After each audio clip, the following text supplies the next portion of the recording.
তোমরা এখানে কি করছো? হ্যাঁ, আমি কতবার বলেছি যে আমি আমার গ্রিন রুমে অন্য কাউকে বরদাস্ত করতে পারি না।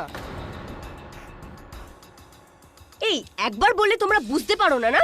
হ্যাঁ, আর এই মুকেশ কোথায়? মুকেশ, মুকেশ!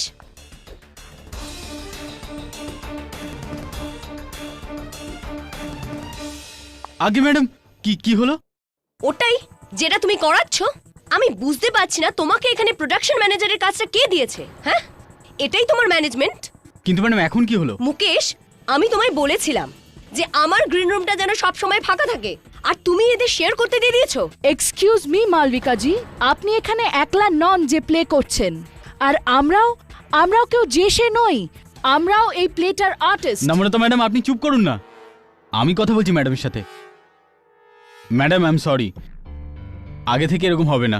নেক্সট টাইম আমি শো তখনই করব যখন আমাদের কথা হয়ে যাবে। আর হ্যাঁ, এদের বার করো গ্রিন রুম থেকে। অ্যান্ড লিসেন, মেকআপের পর আমার সাথে এসে দেখা করো।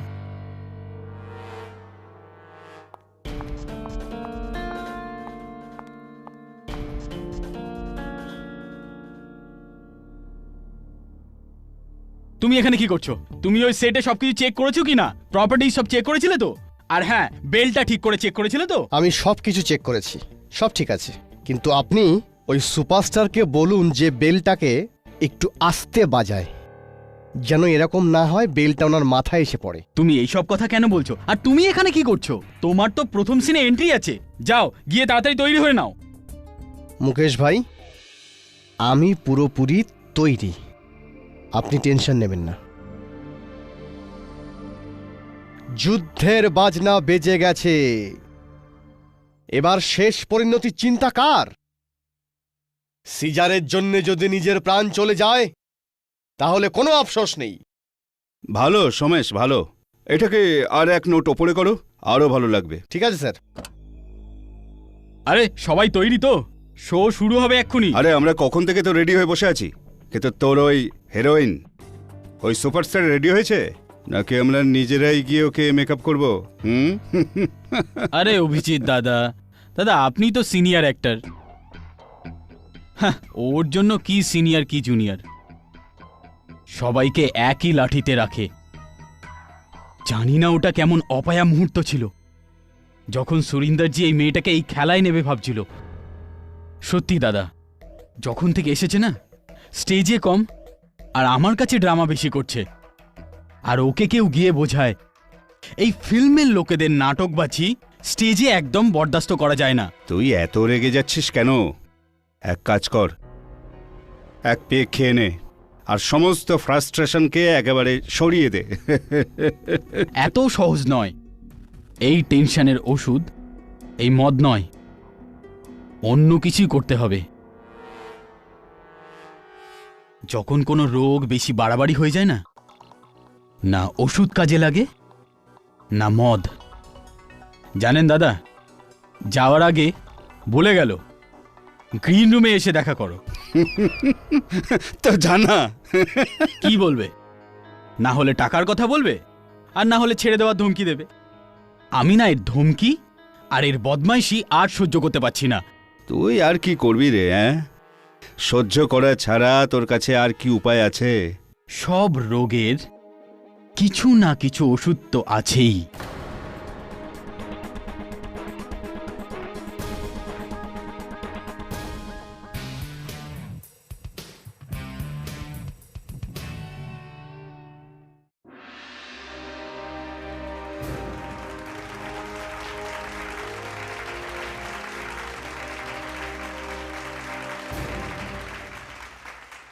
দ্য গ্রেট সিজারের সাম্রাজ্যতে এত ধ্বংস কখনো হয়নি যেরকম আজ হচ্ছে।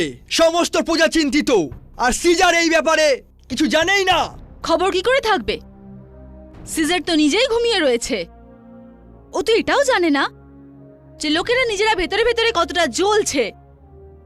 আসলে সে কে যে সিজারের কান অবধি জনগণের এই কষ্টের কথা পৌঁছে দেবে? কে করবে সিজারের কাছে সেই আবেদন? আমি নিয়ে যাব সিজারের কাছে প্রস্তাব।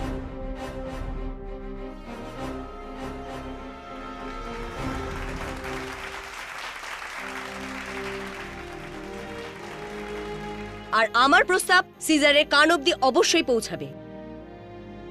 আর আমার কথা সিজারকে তার ঘুম থেকে উঠতে বাধ্য করবে।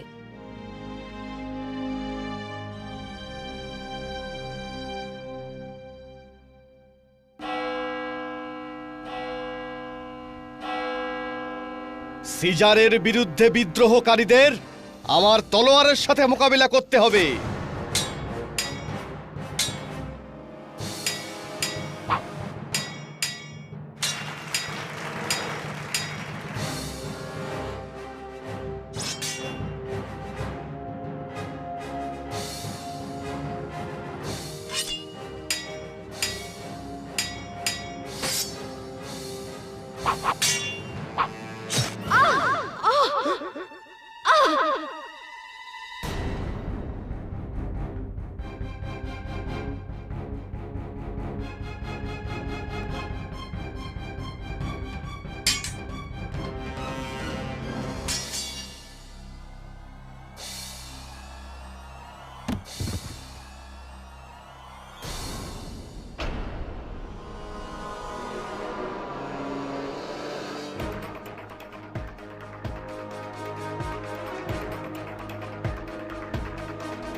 She's dead. কি? What?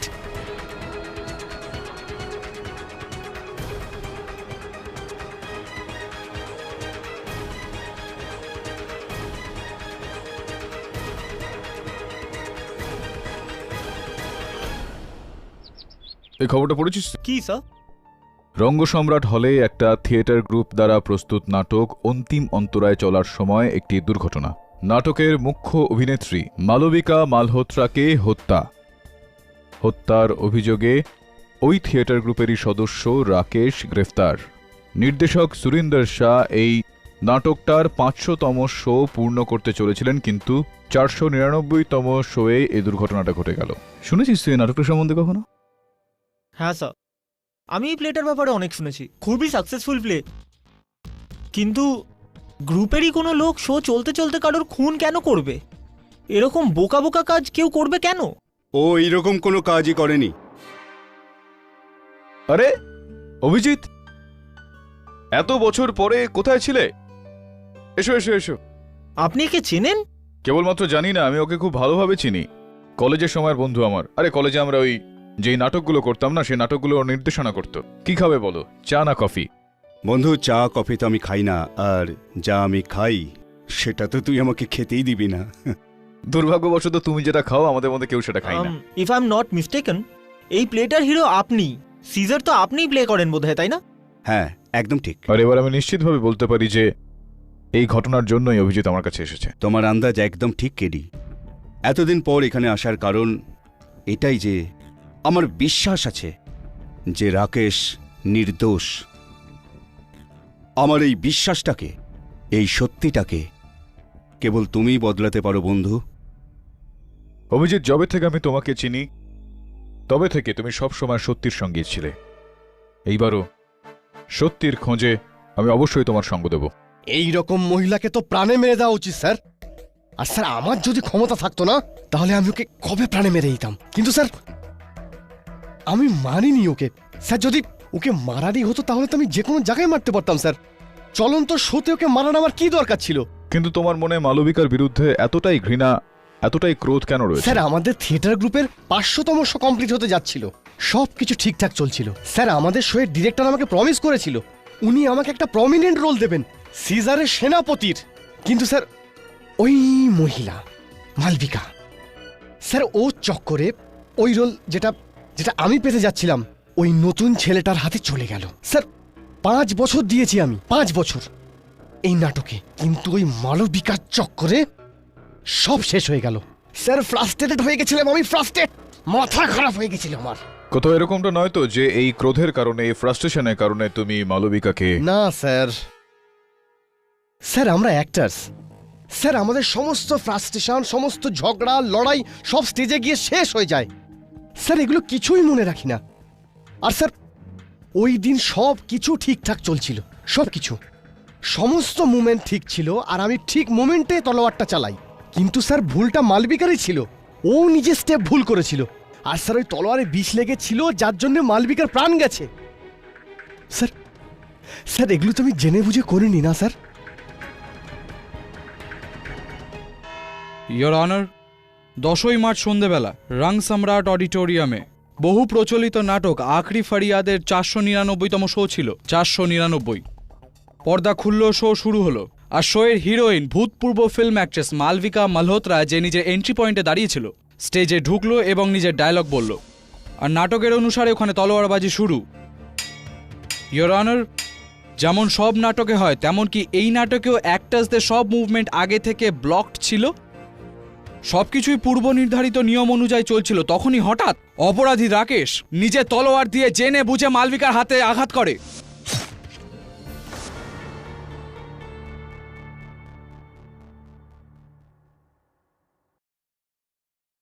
তলোয়ারে ধার ছিল না ইয়োর অনার, তাই জন্য ওর হাত কাটেনি, কিন্তু একটা ছোট চোট এসছিল।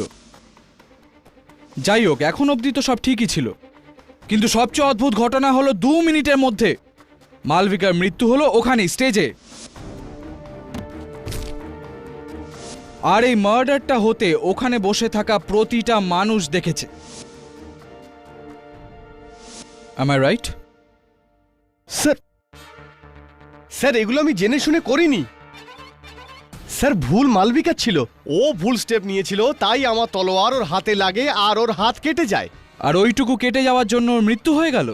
না, আপনি এটা বলতে চাইছেন যে একটা ছোট এইটুকু একটা কাটার জন্য 2 মিনিটে একটা মানুষের মৃত্যু হতে পারে? এটাই বলতে চাইছেন আপনি? না স্যার, আমি এটা বলতে চাইনি। আপনার মানেটা পরিষ্কার। আপনি চেয়েছিলেন যে চলতে থাকা নাটকে আপনি মালবিকার ওপর তলোয়ার দিয়ে আঘাত করেন, যেটাতে কোনো ধার নেই, কিন্তু ওর কেটে যায় এবং ওর চোট আসে। এটাই আপনি চেয়েছিলেন, কারণ আপনি তলোয়ারে আগে থেকে বিষ লাগিয়ে রেখেছিলেন রাকেশ, যেটার কারণে ওই বিষের প্রতিক্রিয়ায় মালবিকার মৃত্যু হয়ে যায়।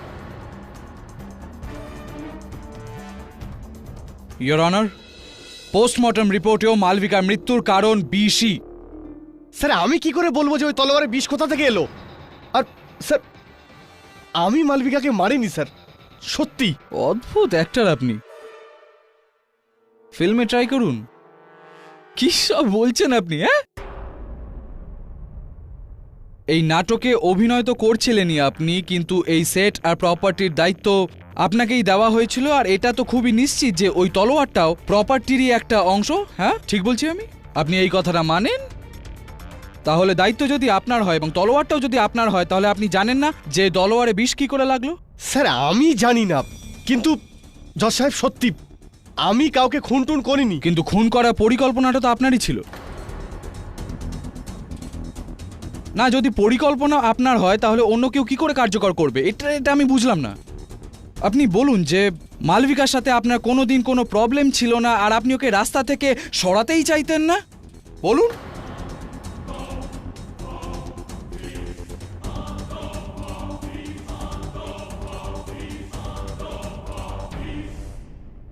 না না, নিচে কোথায় দেখছেন?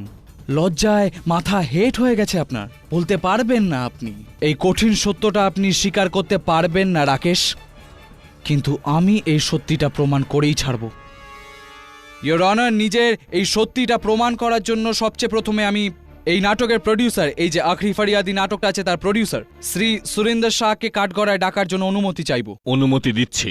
মিস্টার সুরিন্দর শাহ, আপনার এই যে নাটক আছে আখরি ফরিয়াদি, 499 শোজ, খুব বড় ব্যাপার এটা। এতগুলো পারফরমেন্স, এত বড় ব্যাপার যখন, এটা নিশ্চিত যে ওই দিন যখন শো চলছিল তখন আপনিও ওখানে অডিটোরিয়ামে ছিলেন? আগে হ্যাঁ। আপনি কি এই ব্যাপারে একটু আলোকপাত করতে পারেন যে এই যে মালবিকা আর রাকেশের সম্পর্কর ব্যাপারে বলতে পারেন?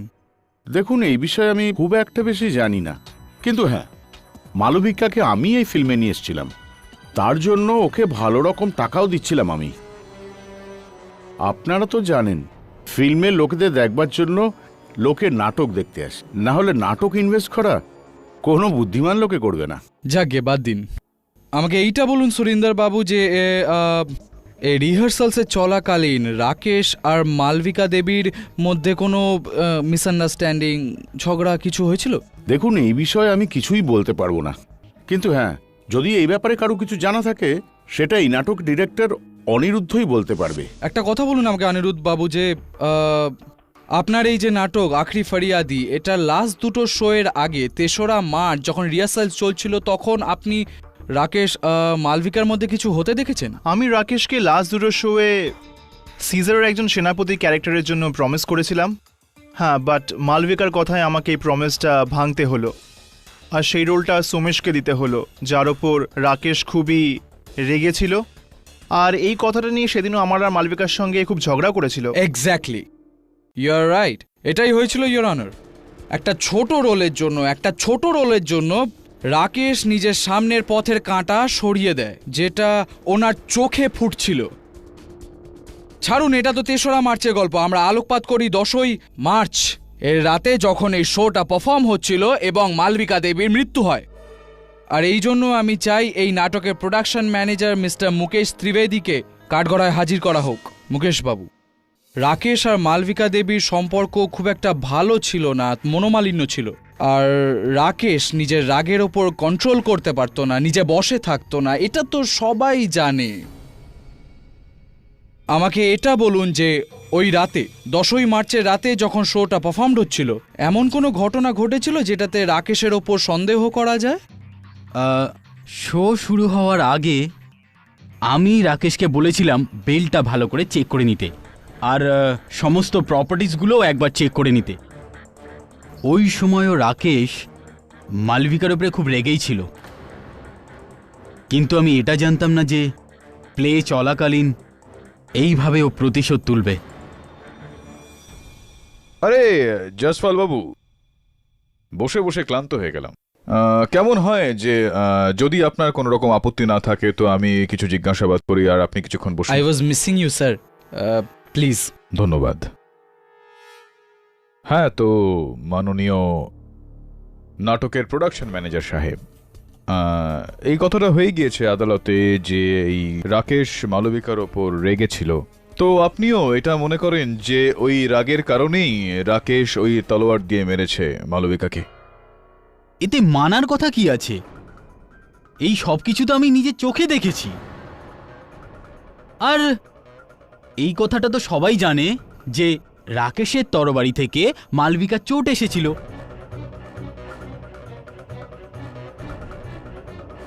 এক্ষুনি জসওয়াল স্যার প্রমাণ করেছে যে ওই তরোয়ালে বিষ। হ্যাঁ হ্যাঁ হ্যাঁ, জসওয়াল সাহেব তো আদালতকে বলেছেন, ফরেনসিক্স রিপোর্ট এটা বলছে যে ওই তলোয়ারে বিষ মাখানো ছিল, কিন্তু জসওয়াল সাহেব এখনো পর্যন্ত যেটা প্রমাণ করেননি তা হলো যে ওই রাকেশই ওই তলোয়ারটায় বিষ মাখিয়েছে। আর যাই হোক না কেন, এই কথাটারও সঠিক সময় আসবে। এটা বলুন যে প্রোডাকশন ম্যানেজার সাহেব, যে এই যে শো, এই খেলা যেটা আপনারা দেখান, এই তলোয়ারের যে দৃশ্যটা রয়েছে, এটা তো পরিষ্কার যে এটার পূর্ব অভ্যাস সমস্ত অভিনেতা, সমস্ত কুশীলবরা করেছেন নিশ্চয়ই। একদম, ইনফ্যাক্ট সব অ্যাক্টর এই সিকোয়েন্সটাকে খুব ভালোভাবে করতো। তো মুকেশবাবু, এইটা বলুন যে এতটাই আগে অভ্যাস করার সত্ত্বেও কি করে এটা সম্ভব যে ওই তলোয়ারটা গিয়ে মালবিকার হাতে লাগলো? কি মনে হয় আপনার, ওনার ক্রোধ ছাড়া অন্য কোনো কারণ থাকতে পারে? মিস্টার পাঠক, এসে গেছেন আপনার জসওয়াল সাহেব, বলুন বাবু বলুন। কি আপনি প্রমাণ কি করতে চাইছেন? মালবিকা দেবী হয়তো নিজেই ওই তলোয়ারে বিষ লাগিয়েছেন, আর ওনার পা নিজেই এরকম ভুল পড়েছে, হয়তো নিজেই নিজের হাত এরকম মাঝখানে দিয়েছেন হয়তো, যাতে ওনার হাত কেটে যায় আর ওনার মৃত্যু হয়ে যায়। আত্মহত্যা? না জসওয়াল বাবু, খুব একটা খুশি আমার হচ্ছে না এটা ভেবে আপনাকে এতটা মূর্খের মতো কথা বলতে দেখে। কেন কেউ নিজেরই মৃত্যুর এভাবে জাল বুনবে? যদি আপনি পোস্টমর্টেম রিপোর্ট মন দিয়ে পড়তেন তাহলে আপনি এই বিষয়টা ইঙ্গিত পেতেন। যে সময় মালবিকার মৃত্যু হয়েছিল সেই সময় ওর রক্তে অল্প মাত্রায় হোক তবুও ঘুমের ওষুধ ছিল।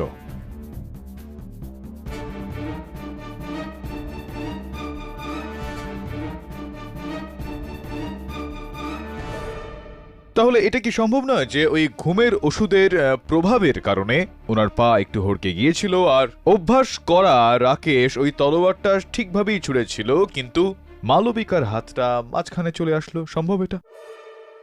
কিন্তু তলোয়ারে বিষ কোথা থেকে এলো? এই প্রশ্নের উত্তরটাও আমি দেব, তবে তার আগে আমার একটা প্রশ্ন রয়েছে যে মালবিকার রক্তে ঘুমের ওষুধটা কোথা থেকে আসলো? ইওর অনার, এই ঘুমের ওষুধটা একটা আয়ুর্বেদিক ওষুধের সঙ্গে মেশানো হয়েছিল, যেটাকে মুলাইঠি বলা হয়, এবং যেটা হামেশাই যারা অভিনেতা, যারা নাটক করেন, তারা গলা ঠিক রাখার জন্য খেয়ে থাকেন। আর একটা প্রশ্ন রয়েছে যে এই মুলাঠিতে ওই ঘুমের ওষুধটা এলো কিভাবে, আর এই ওষুধটা মালবিকাকে দিল কে? আপনি তো জানবেন নিশ্চয়ই মুকেশ বাবু, আপনি তো দেখাশোনা করেন এই সব কিছু, তো কে দিয়েছিল এই মুলাঠিটা মালবিকাকে? আমাদের গ্রুপে সুমেশই মুলেটি খেত।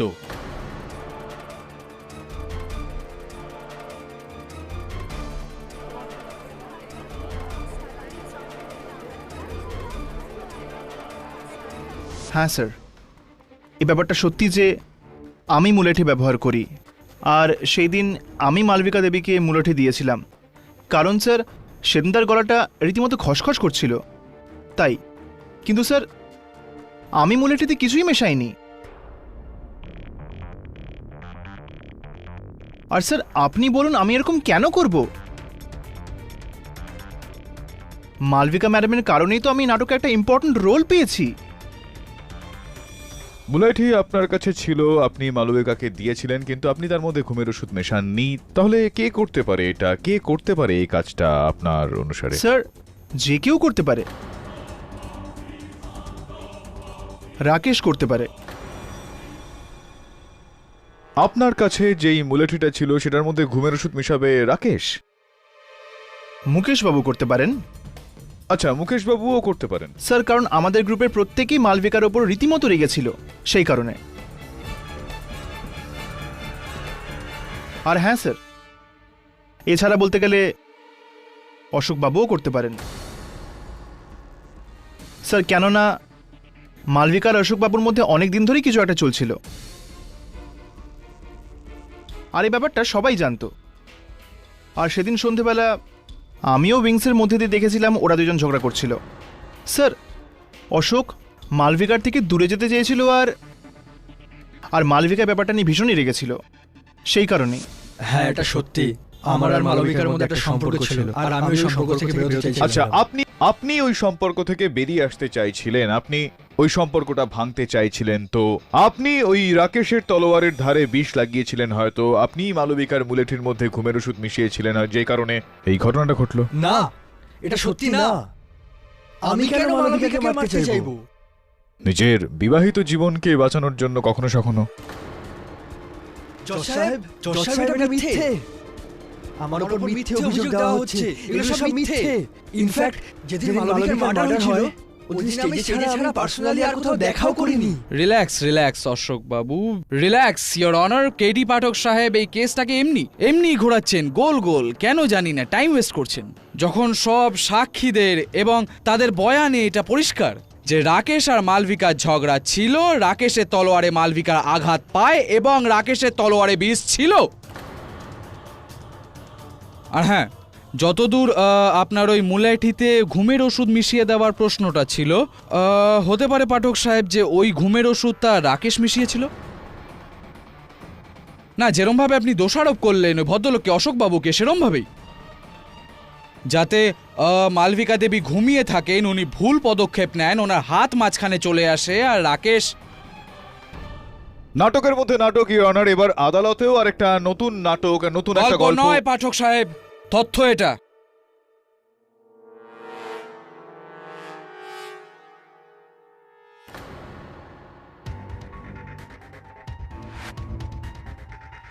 জসওয়াল সাহেব, একটা তথ্য জসওয়াল সাহেব, আমার সহযোগীও খুঁজে নিয়ে এসেছেন ওখানকার গ্রিন রুম আর অডিটোরিয়ামের খানা তল্লাশি করে, যেটা সম্ভবত আপনার তথ্যকে মিথ্যা প্রমাণিত করে দিতে পারে। দেখি কি হয় যায়। এটাই অশোকবাবু, আপনার বক্তব্য অনুযায়ী যেই দিন মালবিকার মৃত্যু হয় সেই দিন স্টেজ ছাড়া বাইরে কোথাও অন্য কোনো জায়গায় আপনার মালবিকার সঙ্গে দেখা হয়নি।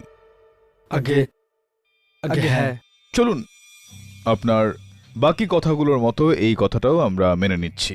এইটা বলুন যে এই খেলায়, এই নাটকে যতজন কুশীলব রয়েছেন তাদের জামার ওপরে একটা ব্রোচ হয় না, ছিল না ব্রোচ একটা এখানে লাগানো? আগে হ্যাঁ। কিন্তু আপনার বস্ত্র থেকে সেই ব্রোচটা বেপাত্তা হারিয়ে গেছে, কোথায় চলে গেল ওটা? আগে আমি কি জানি, অন্য কোথাও পড়ে গেছিল হয়তো। কোথায় কোথায় পড়ে যেতে পারে? এই এই এই এই যে ব্রোচটা রয়েছে, এটা দেখুন, এটা আপনার জামা থেকে পড়েছে কিনা? আমি এইটা বুঝতে পারছি না অশোকবাবু, যে যখন আপনার সঙ্গে মালবিকা দেবীর কোথাও আপনারই বক্তব্য অনুযায়ী বাইরে কোথাও দেখা হয়নি, তাহলে আপনার বস্ত্র থেকে আপনার এই ব্রোচ মালবিকা দেবীর গ্রিন রুমে গেল কি করে?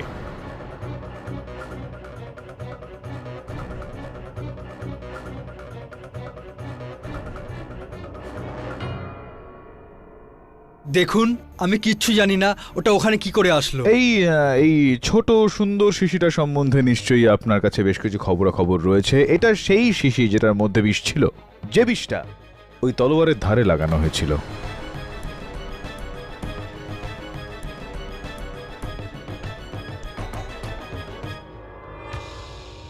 এইটা আপনি দেখেছেন? এভিডেন্স? হ্যাঁ স্যার, এক মিনিট। এই এই এই শিশি তো রাকেশের। রাকেশের শিশি এটা? আগে স্যার।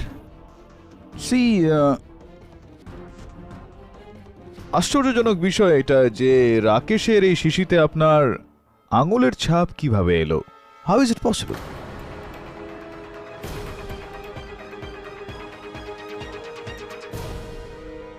স্যার, স্যার এটা ষড়যন্ত্র।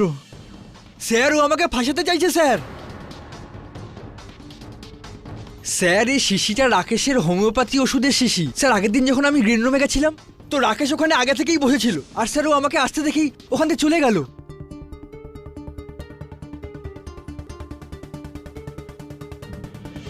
স্যার, আমি ওই সময় স্যার আমি ওই শিশি ওর হাতে দিয়েছিলাম।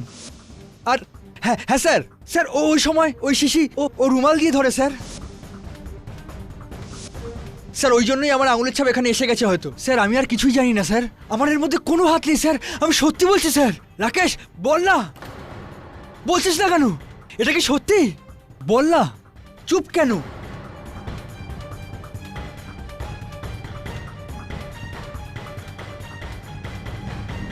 রাকেশ বাবু, আপনি কি অশোক বাবুর কথার সঙ্গে সহমত? অশোক সত্যি বলছে স্যার, এই শিশি আমারই। কিন্তু স্যার, এটাও সত্যি যে ওই দিন এই শিশিটা হারিয়ে গিয়েছিল, আর স্যার অশোকই তুলে আমাকে দিয়েছিল। ওই দিন আমার হাতে পেন্ট লেগেছিল, আর তাই ওই শিশিটা আমি রুমাল দিয়ে ধরি। স্যার, তারপরে ওই শিশিটা আমি লাইট বুথে গিয়ে রেখে দিই।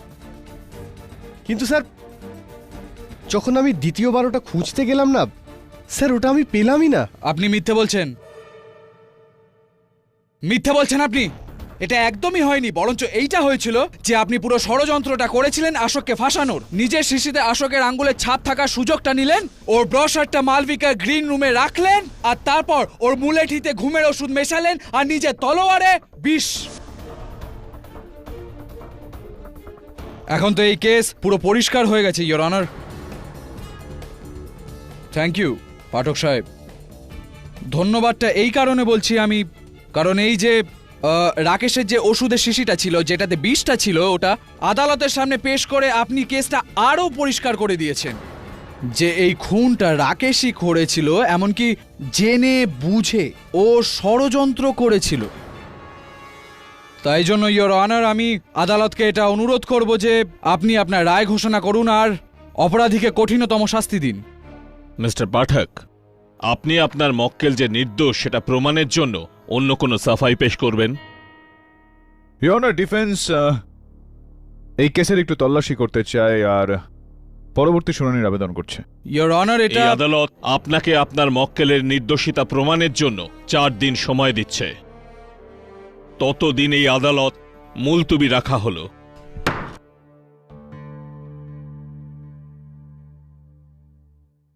অশোকের কাছে মালবিকাকে মারার সব থেকে বড় মোটিভ ছিল স্যার।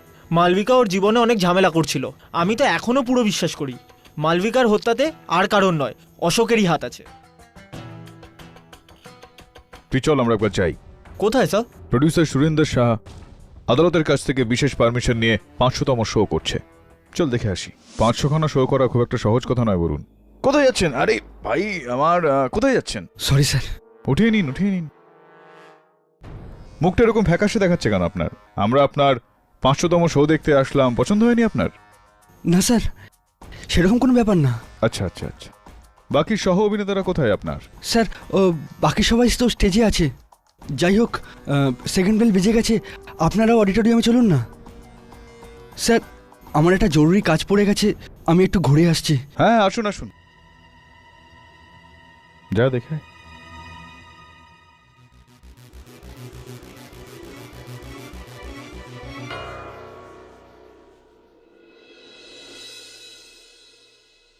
তোমার শেষ সময় চলে এসেছে সিজার। আবামের কথা আর তুমি আটকাতে পারবে না। সিজারের বিশাল বাহিনীর সামনে জনসাধারণ কি করবে? গ্রেপ্তার করো একে। চলো। মনে হয় তুমি আবামের ক্ষমতা সম্পর্কে কিছু জানো না। সিজার, ভালো হবে না।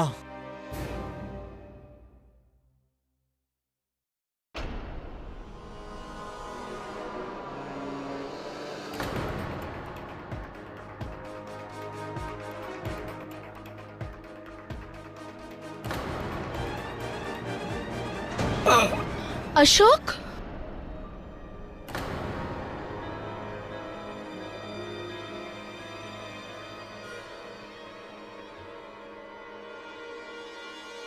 He's dead. What?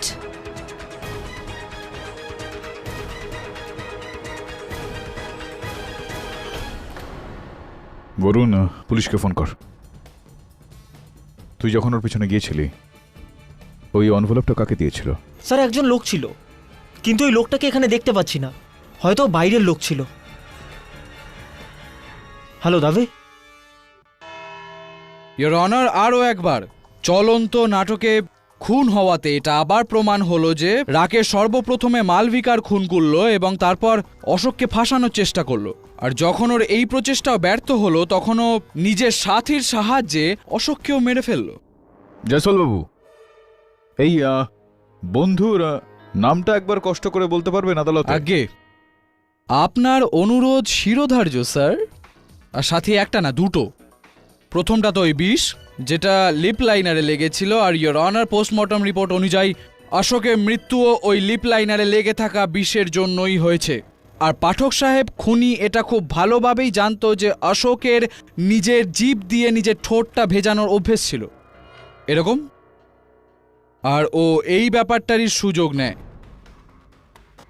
R your honour, Ashok নিজের অভ্যেস অনুযায়ী চলন্ত প্লেয়ের মধ্যে নিজের জিভ দিয়ে নিজের ঠোঁটটা ভেজায়, যাতে নিচের যে লিপ লাইনারটা ছিল, যেটাতে বিষ লাগানো ছিল, সেটা জিভে লেগে যায় আর অশোক মরে যায়।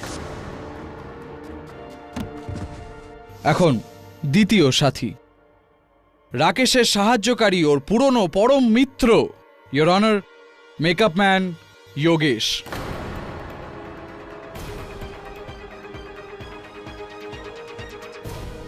যোগেশ বাবু সবার মেকআপ হয়ে যাওয়ার পরে একদম লাস্টে এন্ট্রি হওয়ার আগে আপনি স্টেজে অশোক বাবুর ঠোঁটের নিচে লিপ লাইনার কেন লাগালেন আপনি বলতে পারেন? মেকআপের পরেই আমি সবসময় টাচ আপ করি স্টেজে। যখন সবাই স্টেজে চলে এসেছিল, তখন অশোকও স্টেজে এলো। আমি স্টেজেতেই অশোককে টাচ আপ করেছিলাম। এই লিপ লাইনারটা দিয়েই? এই লিপ লাইনারটা দিয়েই আপনি ঠোঁটের নিচে অশোকের ওই মেকআপে টাচ আপ করলেন যেটাতে বিষ ছিল? Yes, yes your honour. আর এই লিপ লাইনারে সেই বিষটাই আছে যেটা রাকেশের তলোয়ারে ছিল, যেটা দিয়ে মালবিকার মৃত্যু হয়।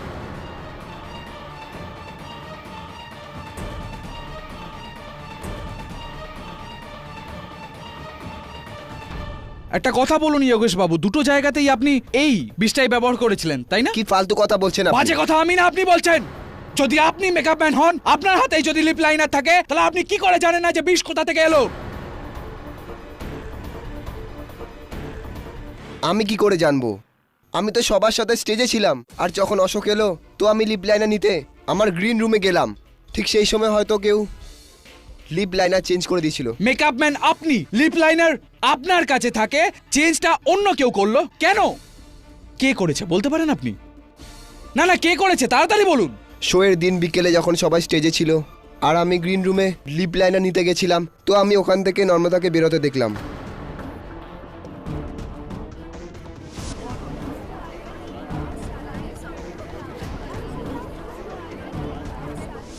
নম্রতা দেবী, সবার আগে তো আপনাকে অনেক অনেক ধন্যবাদ।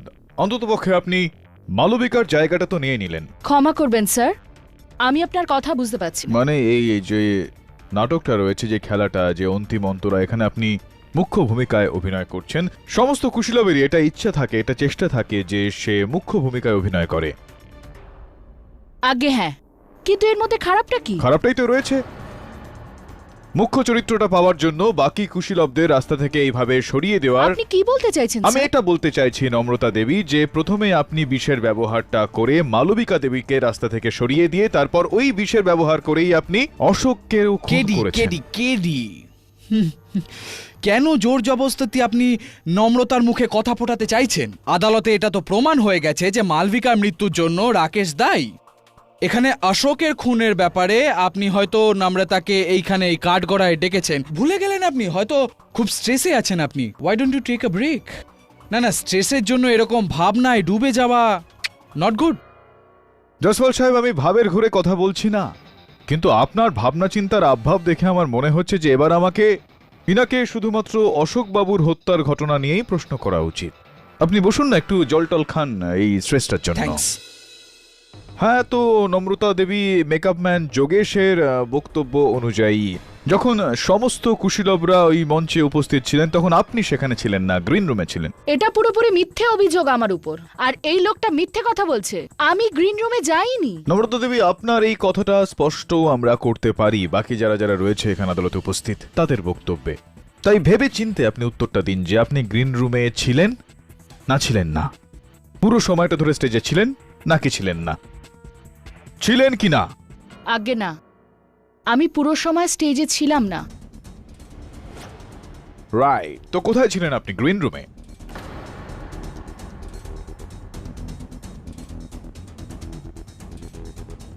আমি আমাদের প্রোডিউসার সুরেন্দ্রজির সঙ্গে ছিলাম।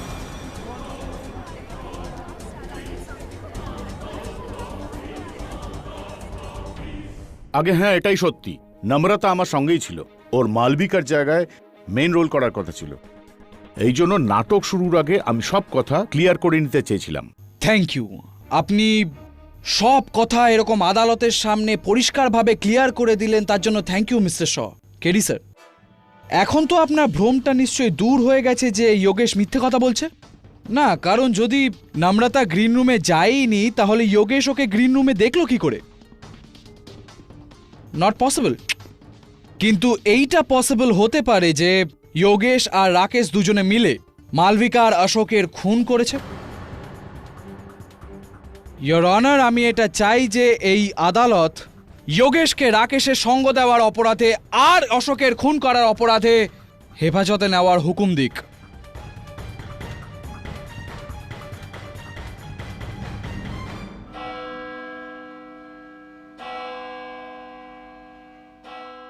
এই আদালত পরবর্তী শুনানি পর্যন্ত মুলতবি রইল।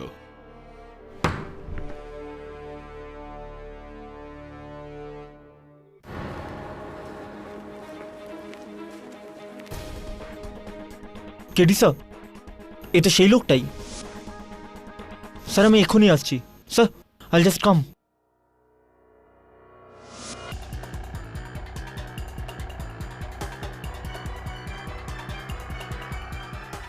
তুই ওই লোকটাই না যাকে সেদিন অশোক পেপারস দিয়েছিল? সত্যি বল নইলে। স্যার আমি তো একটু ছোটোখাটো ড্রাইভার স্যার। স্যার ওই পেপারটা আমার সাহেবের জন্য ছিল। অশোক স্যার আমার সাহেবকে ব্ল্যাকমেল করছিল। আমি এই পেপারটা পড়ে ফেলেছিলাম, ওতে লেখা ছিল যদি আজ রাতে আমি 50 লাখ টাকা না পাই তো সত্যিটা সবার সামনে চলে আসবে। মিস অশোক, আপনার দুঃখটা আমরা বুঝতে পারছি। অশোকের আসল হত্যাকারী পর্যন্ত পৌঁছতে চাই আমরা। কিছু জানতেন আপনি এই ওর নাটকের সম্বন্ধে? আমি বেশি কিছু জানি না, আমি ওনার প্লেয়ের ব্যাপারে কখনো ইন্টারফেয়ার করতাম না। কিন্তু হ্যাঁ, যেদিন রাতে ওনার খুন হয় ওই দিন সকালে উনি আমাকে এই খামটা দিয়েছিলেন আর বলেছিলেন উনি ফোন করলে আমি যেন এটা পোস্ট করে দিই। আমি দেখতে পারি একটু এটা?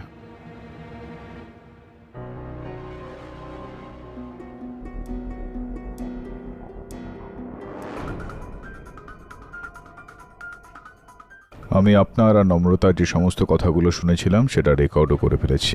আর যদি এটা আপনার কাছে পৌঁছে যায় তাহলে ধরে নেবেন যে আমি পয়সাটা পেয়ে গিয়েছি আর আপনি আপনার জীবন। অশোক, নম্রতা নাম্বার আছে তোর কাছে? হ্যাঁ স্যার, ওর বাড়ি নাম্বার আছে। তাড়াতাড়ি কর।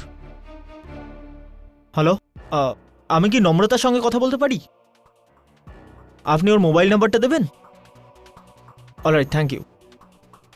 KD sir, Namrata mobile phone বাড়িতে রেখে গেছে আর ও অডিটোরিয়ামে গেছে।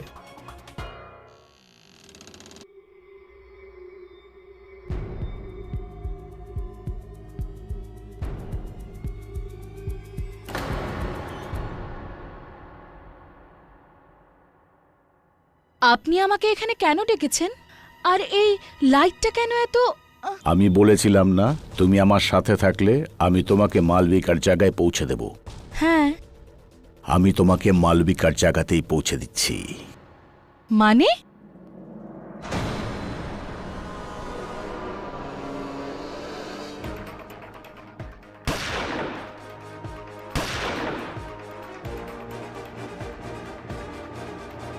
এবার তোমার কাছে পালানোর কোনো পথ নেই। ইয়নার এই গোটা বিষয়টা জলের মতো পরিষ্কার হয়ে গিয়েছে। বিরুদ্ধ পক্ষের কাছে এই গুরুত্বপূর্ণ সাক্ষী রয়েছে যে অশোক আর মালবিকাকে হত্যা না রাকেশ করেছে না যোগেশ, এর মধ্যে তৃতীয় একজন ব্যক্তির হাত রয়েছে।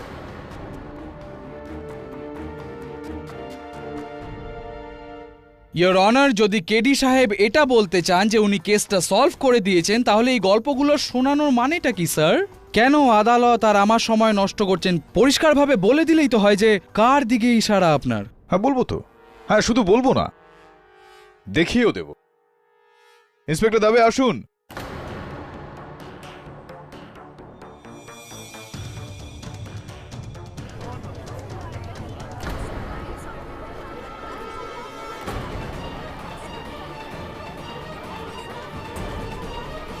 নম্রতা দেবী, কাল রাত্রে যেটা হয়েছে অডিটোরিয়ামে, আপনার মৃত্যু হতে পারত।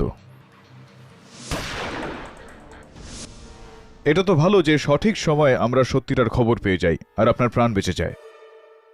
একটা কথা বলুন, যে মালবিকার জায়গায় যাওয়ার জন্য আপনি এসব করলেন, কেন করলেন এইসব? বলুন নম্রতা দেবী, কেন করলেন আপনি? আমি মালবিকার হিউমিলিয়েশনের জন্য চিন্তিত হয়ে পড়েছিলাম, ক্লান্ত হয়ে পড়েছিলাম। আমি জানতাম যে ও যতক্ষণ আমাদের গ্রুপে থাকবে আমি শুধু সাইড রোলই করতে থাকবো। এই জন্য যখন আমায়... তোমার ভিতরে মালবিকার মতো বড় হবার ক্ষমতা আছে। ঠিক আমি যেভাবে বলে যাব ঠিক সেরকমই করতে থাকো, তুমিও মালবিকার মতো বিখ্যাত হয়ে যাবে। Thank you. আমি সেই রকমই করছিলাম যা আমাকে বলা হয়েছিল। হ্যাঁ, আমি রাকেশের শিশির উপর, যার মধ্যে অশোকের ফিঙ্গারপ্রিন্ট ছিল, ওটা লাইট বুথস থেকে উঠিয়েছিলাম আর আর ওইটাতে বিষ লাগিয়ে দিলাম আর ওইটাকে রাকেশের তলোয়ারে লাগিয়ে দিলাম। আর যখন যখন সোমেশ মালবিকাকে মুলাইটি দিয়ে বেরোচ্ছিল তখন আমি ওটার সুযোগ নিলাম আর আমি ওটাতে ঘুমের ওষুধ মিশিয়ে দিলাম।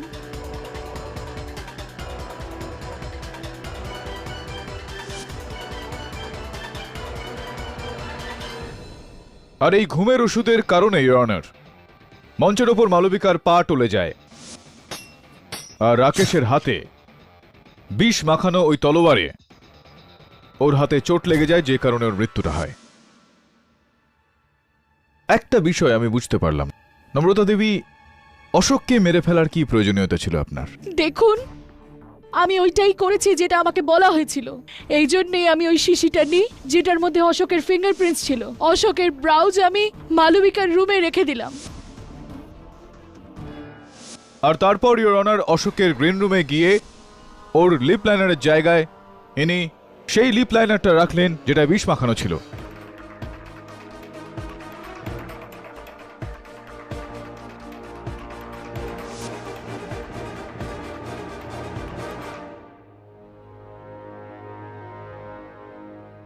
অশোককে মেরে ফেলা এই কারণেই আবশ্যক হয়ে পড়েছিল ইওর অনার, কারণ অশোক ওর সমস্ত কথা শুনে ফেলেছিল, আর শুধু শুনেইনি, রেকর্ডও করেছিল।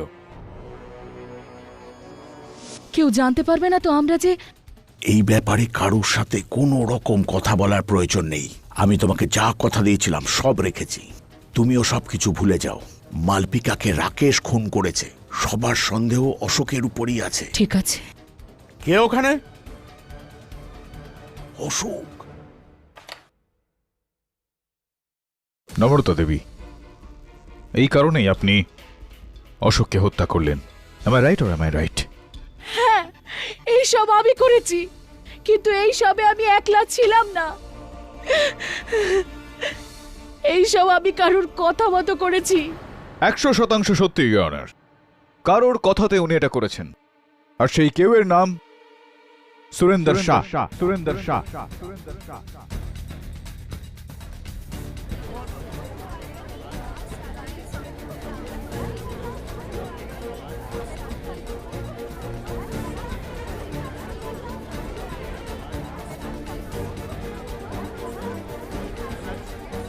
Order order. সুরেন্দ্রবাবু, আপনার সহকারী এই আদালতে তার বক্তব্য জানিয়েছেন। সমস্ত সাক্ষী আপনার সামনে রয়েছে। আপনাকে ইন্সপেক্টর দাবে নম্রতা দেবীর ওপর গুলি চালানোর সময় হাতে নাতে ধরে ফেলেন।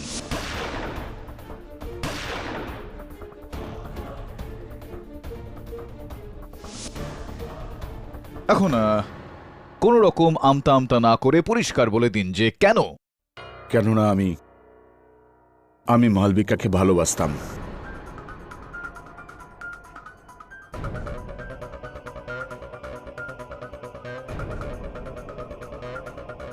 কিন্তু ওর কারোর ইমোশনের প্রতি কোনো পরোয়া ছিল না। ও শুধু আমার টাকা পয়সা নিয়ে ফুর্তি করছিল। আমি ছাড়া জানি না আর কত লোকের সাথে ওর সম্পর্ক ছিল। কিন্তু যখন আমি জানতে পারলাম যে ওর অ্যাফেয়ার অশোকের সঙ্গেও চলছে আর অশোকের উপর বিয়ের জন্য চাপ সৃষ্টি করছে, তখন আমি এই ব্যাপারে ওর সাথে কথা বলতে যাই। ওই এক কানাখড়ির মহিলা আমাকে খুব বাজে একটা গালি দিল।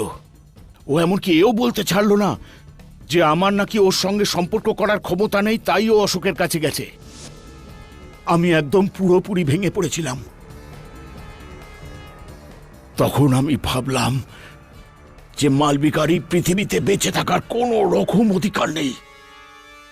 তখন নম্রতাকে আমি নিজের দিকে টানলাম, ওকে মেইন লিড রোল দেবার লোভ দেখিয়ে। আর এইভাবে আমি নম্রতাকে দিয়ে মালবিকাকে খুন করিয়ে দিয়েছি। আর এই কারণে বেচারা অশোককেও মেরে ফেলাটা প্রয়োজন মনে করলেন। অশোক আর মালবিকাকে খুন করার জন্য আমার কোনো আফসোস নেই।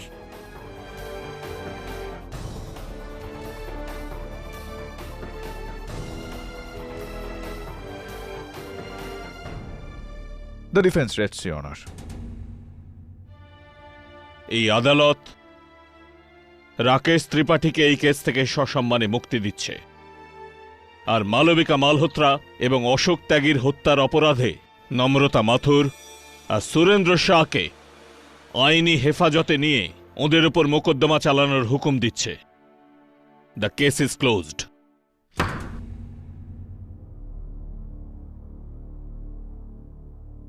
On time, every time. কি বলবো, সময়ের খেলা, তাই না?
কাজ হয়ে গেছে।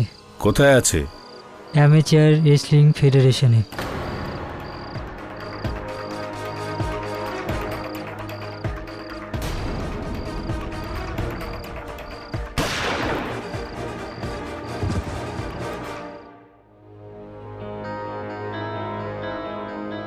কি হলো বলুন?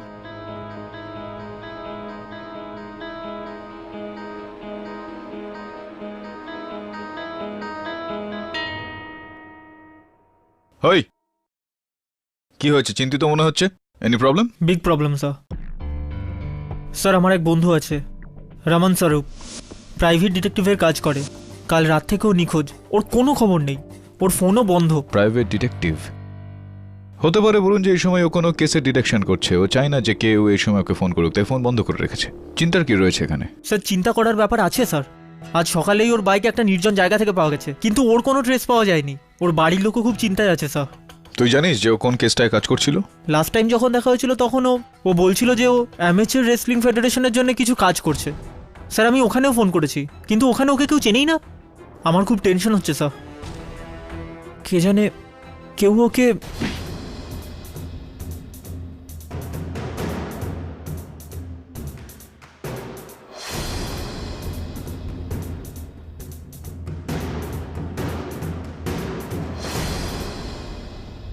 এটা কি করলি তুই? এটা কি করলি তুই?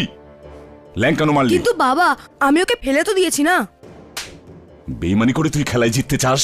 হ্যাঁ, চিটিং করে বড় খেলোয়াড় হওয়া যায় না। কিন্তু বাবা জেতাটাও তো ইম্পর্টেন্ট, তাই না? ভুল, জেতাটা ইম্পর্টেন্ট নয়, খেলার মতো খেলাটাই ইম্পর্টেন্ট।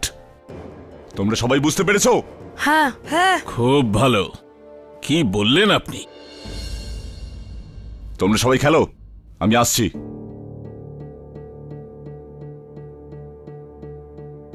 এর সাথে আলাপ করুন। ইনি অ্যামেচার রেসলিং ফেডারেশনের চেয়ারপারসন গৌরব শর্মা। ইনি এনার সেক্রেটারি রাধিকা, আর আমাকে লোকে বলে যশপাল সান্ধু। আমি এই ফেডারেশনের সেক্রেটারি। আপনারা বড় লোক, আমার ছোট এই আকড়ায় কি দরকার আপনাদের? আমাদের এই ফেডারেশন কুস্তিকে দেশে পপুলার করতে চায়। আমরা চাই যে আমাদের দেশ থেকে অলিম্পিকে আরও ভালো রেসলার যাক। সেই কারণে এটা বাচ্চাদের মধ্যে পপুলার করার জন্য ওদের ফ্রি ট্রেনিং দিচ্ছি। খুব ভালো কাজ করছেন আপনারা। আর এই ভালো কাজে আমরা সাপোর্ট চাই আপনার। আমরা চাই যে আমাদের ফেডারেশনে হেড কোচ হয়ে আসুন। তাহলে আপনারা ওই বলবীর সিং এর কি করবেন? কিন্তু এই বলবীরের ব্যাপারে আপনি কি করে জানলেন? আমি আমার বন্ধু আর শত্রুদের খেয়াল রাখি।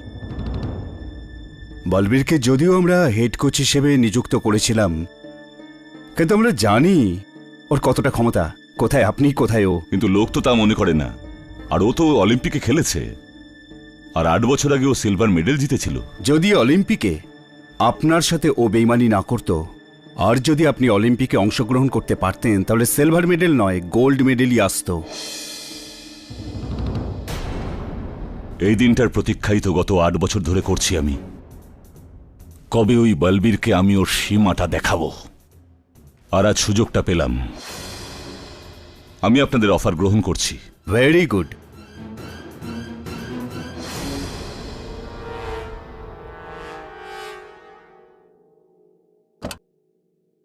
এটা আমি কি শুনছি? এখন আমার কাজের উপরে আপনার কোনো ভরসা নেই যে ওই জনার্দনকে আপনি ফেডারেশনে রাখছেন? এই ফেডারেশন কারোর পার্সোনাল প্রবলেমের খেয়াল রাখার জন্য বানানো হয়নি। আমি ওই সমস্ত মানুষকে ফেডারেশনে যুক্ত করার জন্য স্বাধীন, যাতে ফেডারেশনের উপকার হয়। ওই জনার্দন এই ফেডারেশনকে এমন কি লাভ করাতে পারে যা আমি করতে পারি না? খুব ভালো হয় এই ডিসিশনটা আমার উপর ছেড়ে দিন। এমনিতেই ফেডারেশনের কাজ অনেক বেড়ে গেছে, আর আপনি একা সেটা সামলাতে পারবেন না। ঠিক আছে, আমিও দেখছি ওই জনার্দন এই ফেডারেশনে কদিন আর কিভাবে টিকে থাকে।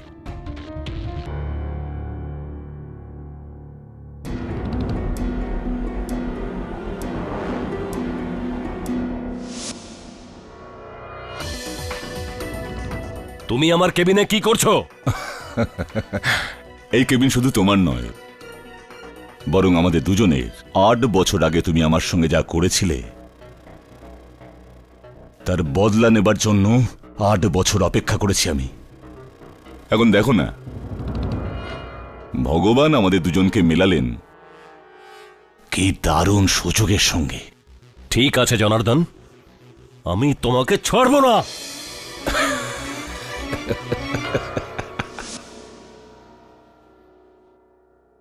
আরে বরুণ, হাই স্যার। এই খবরটা পড়েছিস তুই? তুই বলছিলিস না যে তোর বন্ধু রমন স্বরূপ অ্যামেচার রেসলিং ফেডারেশনের সঙ্গে যুক্ত কোনো কেসের সঙ্গে কাজ করছিল? হ্যাঁ।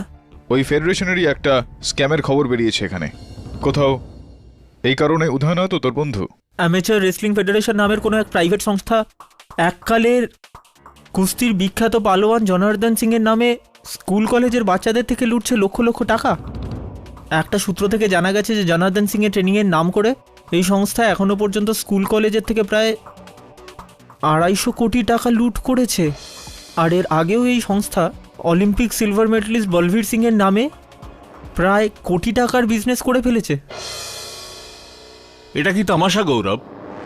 এখন আমাকে এই নিউজ পেপার থেকে জানতে হবে যে স্কুল আর কলেজ থেকে তুমি জনার্দনের নামে 2.5 কোটি টাকা তুলেছ, আর বলবীরের নামে প্রায় 5 কোটি টাকা তুমি তছরূপ করেছো। তুমি বেকারে তো হাইপার হচ্ছ কেন যশপাল?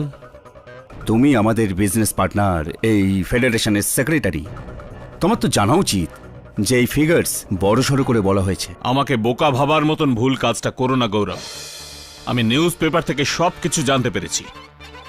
জানো তো আমার বিশ্বস্ত সূত্র সব জায়গায় কাজ করছে। একটা কথা মনে রাখবে, তুমি যত টাকা তছরূপ করেছো সেই ফিগারের পাই পয়সার হিসেব আছে আমার কাছে। আমি তোমায় এই সব মাল একাকে হজম করতে দেব না। আর তুমি তো জানোই যদি আমি নিজের ক্ষমতা দেখাই তো কি করতে পারি। So beware. Okay madam, madam please Gaurav বাবুকে বলুন একবার আমার সঙ্গে দেখা করুক। আমি গত 5 দিন ধরে লাগাতার এসে ওনার সঙ্গে দেখা করার চেষ্টা করছি। দেখুন, ও কোনো দরকারি। আমার কথাটা তো শোনো। আমি কিছু শুনতে চাই না।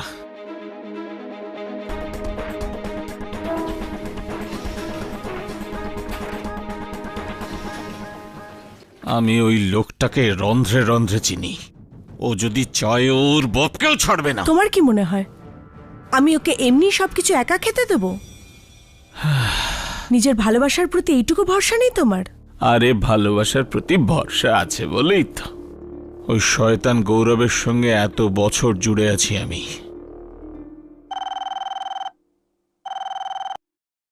Amateur wrestling federation? হ্যাঁ জসপাল স্যার, গ্রাউন্ড ফ্লোরে। আচ্ছা, আমি আসছি। গৌরব আছে? আগে হ্যাঁ, কিন্তু এটা কি হচ্ছে? এটাই তো ব্যবসা, কখনো কখনো করতে হয়। আচ্ছা, তো আজ থেকে এবং এখন থেকে আমি ফেডারেশনের সঙ্গে সম্পর্ক ত্যাগ করছি। তুমি হয়তো ভুলে যাচ্ছ যে তুমি আমার সাথে এগ্রিমেন্ট করেছ। ওই এগ্রিমেন্টের হিসেবে তুমি 2 বছর ফেডারেশন ত্যাগ করতে পারবে না। কার হিম্মত আছে আমাকে রোখার? তোমাকে এখান থেকে বাইরে যাওয়া থেকে আটকাতে আমি যথেষ্ট। আমার একটা ইশারাই যথেষ্ট। তুই আমাকে আটকাবি? অবশ্যই। চল আটকা, আটকা, আটকা।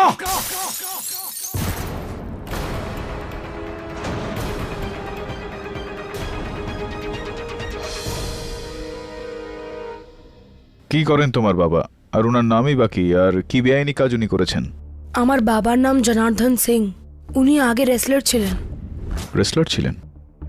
আর এখন অ্যামেচার রেসলিং ফেডারেশন উনি কিছুদিন আগেই জয়েন করেছেন। সেই জনার্দন সিং যে অ্যামেচার রেসলিং ফেডারেশনের চেয়ারপারসন গৌরব শর্মার হত্যার অভিযোগে গ্রেফতার হয়েছেন? আগে হ্যাঁ, কিন্তু স্যার আমি আমার বাবাকে ভালো করে চিনি। উনি কোনো ভুল কাজ করতে পারেন না, আর না কোনো ভুল কাজ হতে দেখতে পারেন। উনি কাউকে খুন করতে পারেন না। ওনাকে ফাঁসানো হচ্ছে। প্লিজ স্যার, আপনি ওনাকে বাঁচান, নইলে আমি অনাথ হয়ে যাব। ইউর অনার, এই ঘটনাটা হলো 5 জুনের। খবরের কাগজেই খবর আসে যে অ্যামেচার রেসলিং ফেডারেশনে রেসলিং ট্রেনিংয়ের আড়ালে স্কুল এবং কলেজ থেকে প্রায় 2.5 কোটি টাকা আত্মসাৎ করে। এই খবর পড়ে জনার্দন সিং ভ্যাবাচাকা খায়, আর সেই অবস্থাতেই গৌরব শর্মার সাথে ঝগড়া করতে তার কেবিনে পৌঁছায়।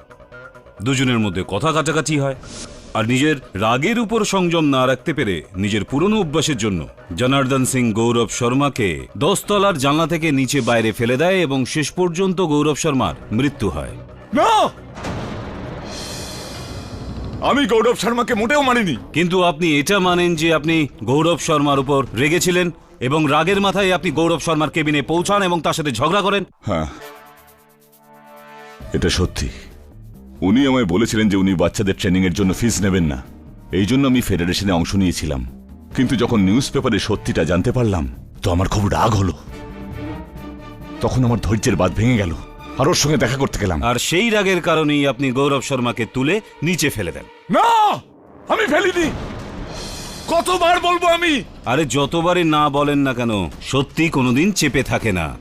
আপনি এটা খুব ভালো করে জানেন যে আপনার রাগের উপর আপনার নিজের নিয়ন্ত্রণ নেই।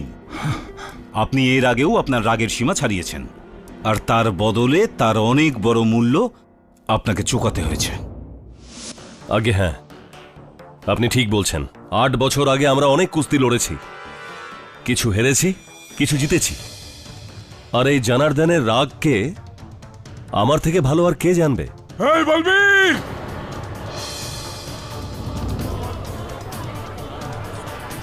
পুরনো কথা বলিস না। আমি এখনো সেই জনার্দন। তোকে এই হাতে তুলে আছাড় মারতে পারি আমি। এই, আমি কি চুরি পড়ে আছি নাকি রে? পুরনো দিন ভুলে গেছিস তোর? চুপ! Order, order. দয়া করে আদালতের মর্যাদা বজায় রাখুন। ইওর অনার, ইনার রাগ তো এখনো পরিষ্কারই দেখা যাচ্ছে। যাই হোক, বলবীর সিং বাবু, আপনি কোনো এমন গুরুত্বপূর্ণ ঘটনা আমাদের বলতে পারেন যখন আপনি এই মহাশয়ের রাগের মুখোমুখি হয়েছেন? আগে হ্যাঁ, এই বিষয়টা হলো আমাদের মধ্যেকার শেষ লড়াইয়ের। অলিম্পিকের সিলেকশন ফাইট ছিল। কুস্তির সময় আমি ভুল প্যাচ দিয়ে ফেলেছিলাম। রেফারি আমাকে আটকাবার আগেই এই জনার্দন খুব রেগে যায়, আর রেগে গিয়ে আমার মুখের ওপর ঘুষি মারে, যার জন্য ও ডিসকোয়ালিফাইড হয়ে যায় আর চ্যাম্পিয়নশিপ থেকে লাইফ টাইমের জন্য ব্যান করে দেওয়া হয়। এটা সত্যি, আমি ওকে মেরেছিলাম, যেটা শাস্তি আজ পর্যন্ত কোথাও না কোথাও ভুগে চলেছি আমি। কিন্তু ও আমার সঙ্গে বেইমানি করেছিল। আগে হ্যাঁ, ঠিক একই রকম ভাবে গৌরব শর্মাও আপনার সাথে বেইমানি করেছিল, আর আপনি রাগের বশে মাথা গরম করে তাকে তুলে নিচে ফেলে দেন। আর এমনিতে আপনার মতো পালোয়ানের জন্য এটা করা মুশকিলও ছিল না, তাই না? না, চুপ কর উকিল। আমি বললাম না আমি ওকে ফেলিনি। Order, order. Silence please. যাই হোক বলবীর সিং বাবু, হ্যাঁ, এই কথা তো 8 বছর পুরনো। আপনি কি আমাদের এখনকার মানে 5 জুনে কি হয়েছিল এই ব্যাপারে কিছু বলতে পারবেন? আগে হ্যাঁ, নিউজ পেপারে স্কুল কলেজের ওই 2.5 কোটি টাকা তছরূপ করার ব্যাপারে এই জনার্দন খুব রেগে যায়। ওই লোকটা সাহস কি করে হলো আমার সঙ্গে বেইমানি করার? ও আমাকে বলেছিল আমাকে ফ্রি ট্রেনিং এর জন্য রাখা হচ্ছে, আর এখন কোটি কোটি টাকা নয়ছয় করছে। আমি ওকে ছাড়বো না।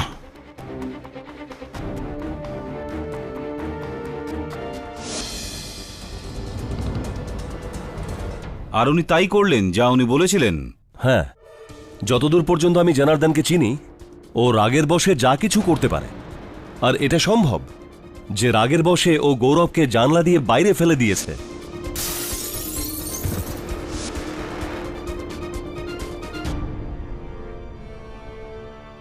বলবীর সিং বাবু, হ্যাঁ, অলিম্পিক সিলভার মেডেলিস্ট, আপনারই বক্তব্য অনুসারে আপনি জনার্দন বাবুকে ওখানে কেবিন থেকে বাইরে বেরোতে দেখেন, রাগে চোখ লাল হয়েছিল, আর এটা বলতে বলতে যাচ্ছিলেন যে তিনি গৌরব শর্মাকে ছাড়বেন না। হ্যাঁ, আপনার মনে এই আশঙ্কা নিশ্চয়ই হয়েছিল যে সত্যি উনি গৌরব শর্মাকে না মেরে দেন। নিশ্চয়ই। তো আপনি এনাকে আটকানো, এনাকে শান্ত করার কোনো চেষ্টা করলেন না, গৌরব শর্মাকে বাঁচানোর কোনো চেষ্টা করলেন না, যেতে দিলেন ওকে? দেখুন উকিল সাহেব, আমি জনার্দনের সঙ্গে কোনো সম্পর্ক রাখতে চাইছিলাম না, আর তাই আমি ওকে আটকাইনি। সেটাই করলেন যেটা আপনি 8 বছর আগে করেছিলেন।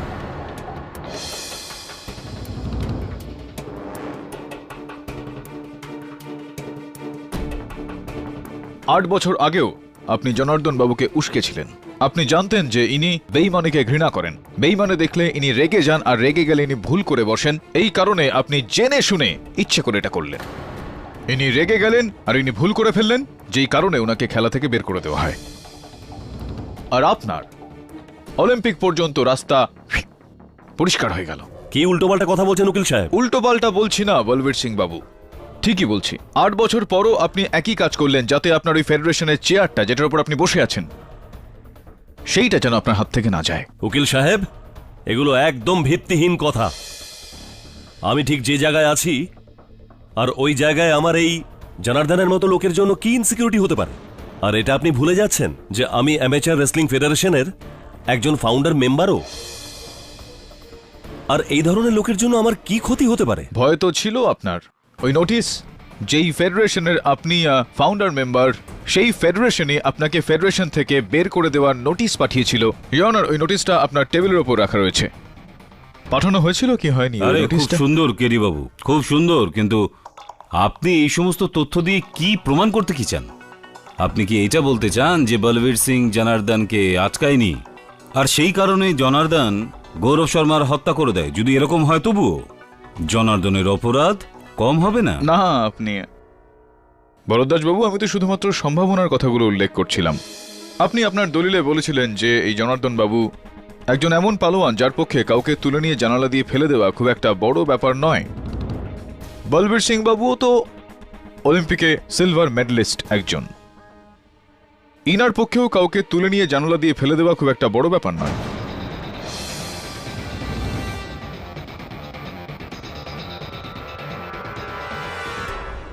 তো এটা সম্ভব ভরদ্বাজ বাবু যে জনার্দন বাবু গৌরবের সঙ্গে লড়াই করে ওখান থেকে বেরিয়ে গেলেন, যার পেছন পেছন বলবীর সিং বাবু ওখানে পৌঁছলেন, আর ইনি গৌরবকে তুলে নিয়ে জানালা দিয়ে বাইরে ফেলে দিলেন।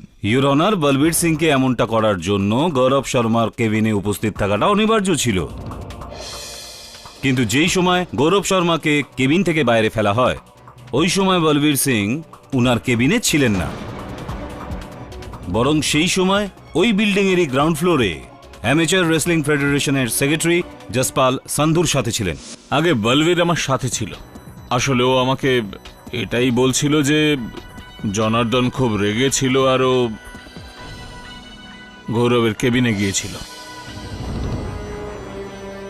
জানি না, আমার কিছু গোলমাল ঠেকছিল, আর আমরা 3 জন 10th ফ্লোরে গিয়েছিলাম গৌরবের কেবিনে।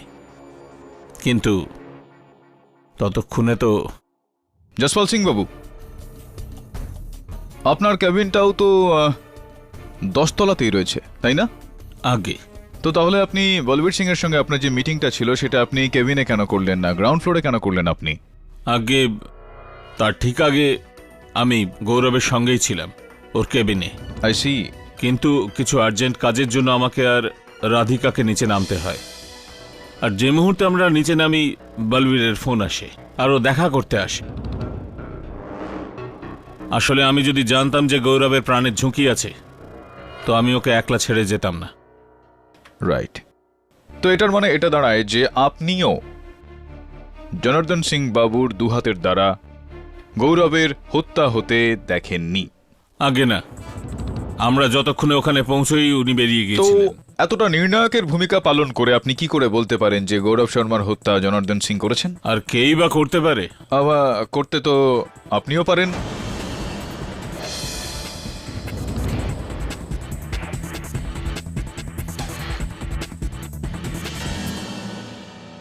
দেখুন কেডি সাহেব, গৌরবের কেবিনে গৌরবের সঙ্গে দেখা করতে শেষ ব্যক্তি যে গেছে সে জনার্দনই ছিল। আর সেটা আপনি কাউকে জিজ্ঞেস করতেই পারেন। আপনি চাইলে রাধিকাকে জিজ্ঞেস করুন। আমি তো জসপাল বাবুর সাথে গ্রাউন্ড ফ্লোরেই ছিলাম, যেখানে বলবীর সিং দেখা করতে এসেছিলেন। তারপর আমরা সবাই 10th ফ্লোরে পৌঁছলাম, যেখানে আমরা গৌরবের খুনের কথা জানতে পারি। তো রাধিকা দেবী, আপনিও এটা মেনে নিলেন যে এই হত্যা জনার্দন সিংই করেছে? আগে হ্যাঁ, জনার্দন সিং এর ব্যবহারের কথা প্রায় সবাই জানে। আর বলবীরই যখন একথা বলল যে জনার্দন খুবই রেগে গিয়ে গৌরবের কেবিনে গেছে, তখন তো সন্দেহের কোনো আর অবকাশই থাকে না। হ্যাঁ, কিন্তু সন্দেহটা তথ্যে রূপান্তরিত করতে চোখ দিয়ে দেখাটাও তো জরুরি, আবশ্যক এটা, যেটা আপনি দেখেননি। আপনি কেন, আপনাদের মধ্যে কেউই দেখেননি।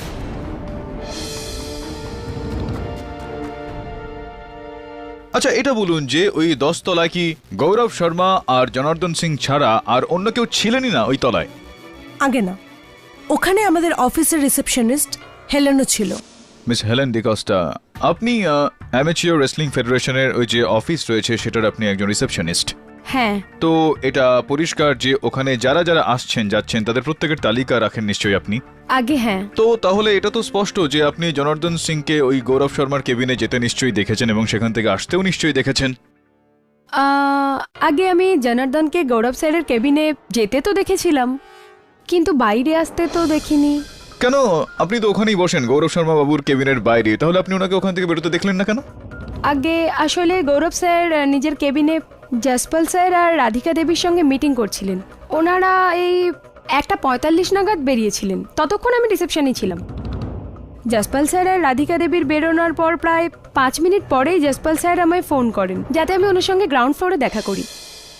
আমি ব্যাস জসপাল স্যারের সঙ্গে দেখা করতে নিচেই যাচ্ছিলাম, তখনই ওখানে জনার্দন বাবু পৌঁছন।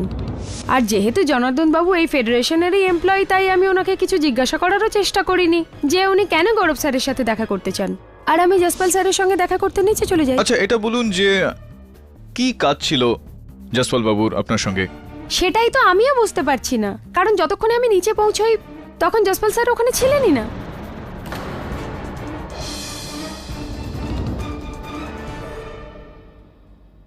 তারপর আমি আবার ওপরে চলে আসি, কিন্তু ওপরে আসার পর আমি দেখি যে জসপাল স্যার, রাধিকা দেবী আর বলবীর স্যার এনারা সবাই 10th ফ্লোরে ছিলেন।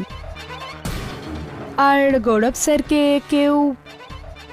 তারপর আমি যখন জসপাল স্যারকে এটা জিজ্ঞাসা করি যে উনি আমাকে নিচে কেন ডেকেছিলেন, তখন ওনার বক্তব্য ছিল যে উনি আমাকে কোনো ফোনই করেননি। ইয়নার মিস্টার হেলেন ডিকস্টার কথা থেকে এটা একেবারেই স্পষ্ট যে এই হত্যাটা জনার্দন বাবুর রাগের মাথায় করে ফেলা কোনো কাজ নয়, কোনো ব্যক্তির একেবারে সুনির্দিষ্টভাবে পরিকল্পিত একটা ঘটনা। হত্যাকারী একেবারেই চাইছিল না যে যেই সময় গৌরব শর্মার হত্যা হয় ওই সময় কেউ 10 তলায় উপস্থিত থাকে, সেই কারণে সে এই মিথ্যা ফোনটা করে তখন মিস ডিকস্টাকেও সেখান থেকে দূরে সরিয়ে দিলেন। মিস ডিকস্টা, এত বড় অফিস একটা অ্যামেচিওর রেসলিং ফেডারেশনের, তো এটা তো পরিষ্কার যে ওখানে রোজ রোজ অসংখ্য মানুষ যাতায়াত করেন। 10 তলায় এইভাবে পুরো 10 তলায় একেবারে কেউ ছিল না, গৌরব শর্মা বাবু আর জনার্দন সিং ছাড়া আর কেউ ওখানে ছিল না। আসলে আমাদের অফিসটা ওই বিল্ডিং এর 3rd ফ্লোরে। আচ্ছা। 10th ফ্লোরে গৌরব স্যার, জসপাল স্যার আর রাধিকা দেবী থাকেন, সব পিওন আর প্যান্ট্রি 9th ফ্লোরে। আর 8th ফ্লোরে আমাদের অ্যাডমিনিস্ট্রেশন অফিস, যেখানে জনার্দন স্যার আর বলবীর স্যারেরও কেবিন। না, কর্মচারীরা ছাড়া কোনো দেখা করতে আসার লোক, ভিজিটার্স ইত্যাদি, ডেলিভারি বয়েজ। কিন্তু হ্যাঁ, একজন ভিজিটর ছিলেন যিনি গত 5 দিন ধরে রোজ গৌরব স্যারের সঙ্গে দেখা করতে আসছিলেন, কিন্তু গৌরব স্যারের কাছে ওনার সঙ্গে দেখা করার জন্য সময়ই ছিল না। কিন্তু উনিও তো আমার রিসেপশন ছাড়ার আগেই ওখান থেকে চলে গেছিলেন। ওখান থেকে চলে গিয়েছিলেন। উনি কি আজকে এখানে এই আদালতে এসেছেন? একটু দেখে বলবেন আপনি? উনি ছিলেন লাস্ট বেঞ্চ, লেফট সাইড। ওই ভদ্রলোক যিনি ওখানে বসে আছেন? হ্যাঁ। একটু দাঁড়িয়ে পড়বেন প্লিজ।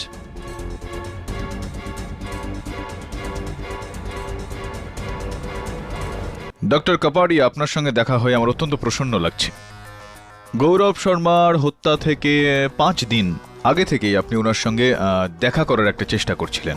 এরকম কি গুরুত্বপূর্ণ কাজ অসম্পূর্ণ ছিল আপনার গৌরববাবুর সঙ্গে? দেখুন, আমি একজন ডাক্তার, আর এইরকম স্পোর্টস ফেডারেশনে ডাক্তারের অনেক স্কোপ থাকে, আর আমি অ্যামেচার রেসলিং ফেডারেশনে জয়েন করতে চাইছিলাম। এই জন্য আমি গৌরববাবুর সঙ্গে দেখা করতে চাইছিলাম, কিন্তু দেখা হয়ে ওঠেনি। তো যেই দিন ওনাকে হত্যা করা হয়েছিল সেই দিনও আপনি গিয়েছিলেন ওনার সঙ্গে দেখা করতে? আগে হ্যাঁ, কিন্তু যখন হেলেন বলল যে আজও উনি বিজি, ওনার কাছে দেখা করার সময় নেই, তো আমি ওখান থেকে চলে যাই। যখন আমি 10th ফ্লোরে ছিলাম তখন আমি হেলেনকে নিচে যেতে দেখি, তখন আমি ভাবলাম যে এটাই সুযোগ গৌরববাবুর সঙ্গে দেখা করার। কিন্তু আমি যখন অফিসে গেলাম তখন আমি একটা লোককে খুব রাগত অবস্থায় দৌড়ে বাইরে আসতে দেখলাম। আচ্ছা, কাকে দেখেছিলেন আপনি গৌরব শর্মার কেবিন থেকে বাইরে বেরিয়ে আসতে? এই সেই লোকটা।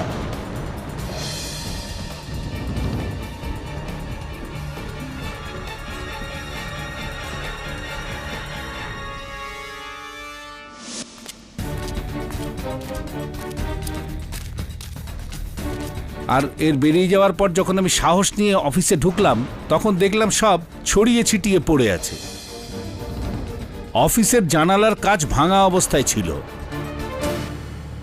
স্যার, আমি খুব ভয় পেয়েছিলাম, আর তার আগে অন্য কেউ ওখানে এসে যায় আমি ওখান থেকে চলে যাই। ইওর অনার, এই কেসে এক প্রত্যক্ষদর্শী সাক্ষীর খুব দরকার ছিল, আর সেই দরকার পূরণ হয়েছে। আর ইওর অনার, এই প্রত্যক্ষদর্শী হল স্পাইক্যাম।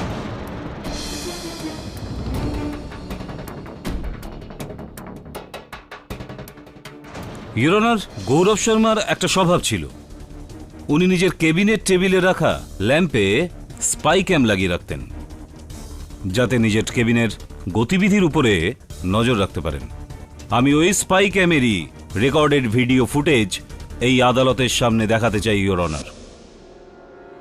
এটা কি হচ্ছে? এটাই হচ্ছে বিজনেস, এটা করতে হয় জনার্দন। যদি এটা বিজনেস হয় তো আজ থেকে এবং এখন থেকে আমি ফেডারেশনের সঙ্গে সম্পর্ক ত্যাগ করছি। তোমাকে এখান থেকে বাইরে যাওয়া থেকে আটকাতে আমি যথেষ্ট, আমার একটা ইশারাই যথেষ্ট। চল আটকা আমায়। কি হচ্ছে কি? আটকা আটকা আটকা!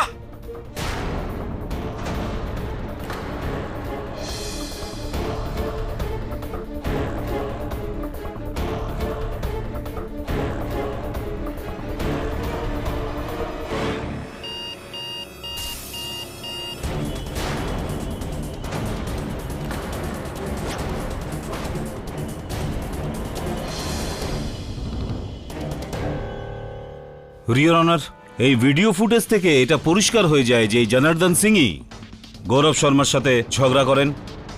আসলে গৌরব শর্মা একটা লিগ্যাল কন্ট্রাক্টের দ্বারা জনার্দন সিংকে আটকানোর চেষ্টা করেছিলেন, আর এই রাগেই জনার্দন সিং গৌরব শর্মাকে তুলে নিচে ফেলে দেন। আমি চাইব এই আদালত এই ভিডিও ফুটেজ এবং সমস্ত সাক্ষীর বয়ানের ভিত্তিতে জনার্দন সিংকে গৌরব শর্মার হত্যার অপরাধে সাজা শোনাক।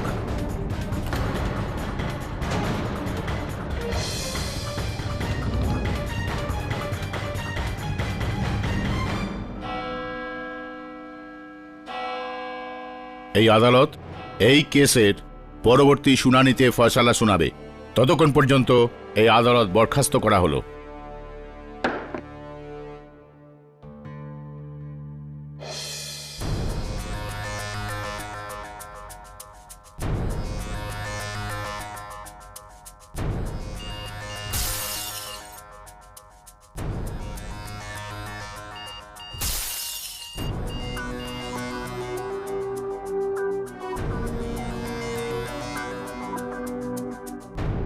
কেডিসা, আমি অ্যামেচার রেসলিং ফেডারেশনের রিসেপশনের কল লিস্ট বের করে নিয়েছি।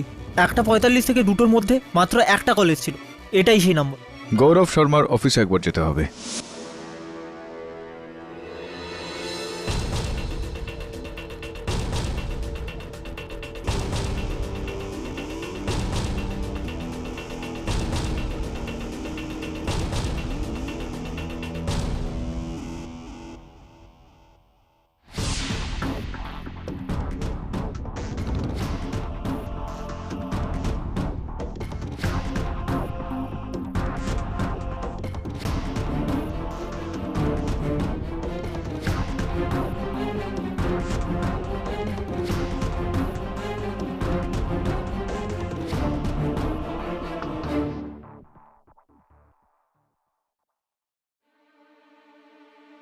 ঘরের ভেতরের ঘড়িটার আওয়াজ ছিল না, তার মানে হচ্ছে অন্য কোনো একটা ঘড়ির সেই আওয়াজটা ছিল।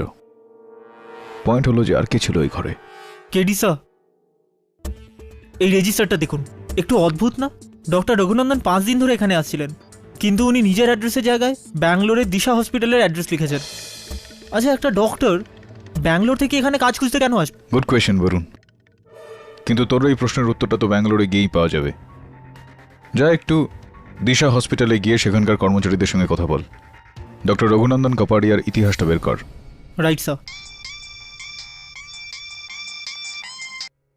Hello, yeah, what? কিন্তু কবে? কি কি হলো বরুণ?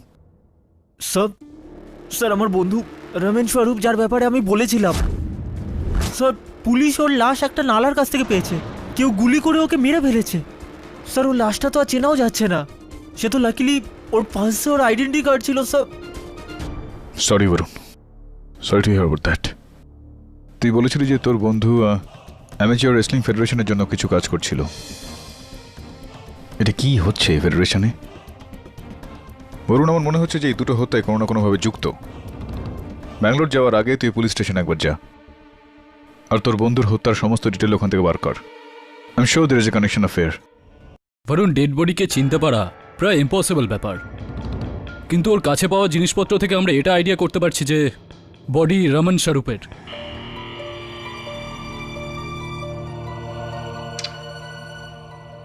তবে পোস্টমর্টমের রিপোর্ট কতক্ষণে পাবো? সেটা তো কাল পাওয়া যাবে, কিন্তু হ্যাঁ, ওনার পকেট থেকে ওনার মোবাইল পাওয়া গেছে, যেটা জলে ভিজে যাওয়ার ফলে খারাপ হয়ে গেছে। কিন্তু সিমের সাহায্যে আমরা ওনার কল রেকর্ড চেয়ে নিয়েছি। আমি কি ওই রিপোর্টটা দেখতে পারি? হ্যাঁ, নিশ্চয়ই।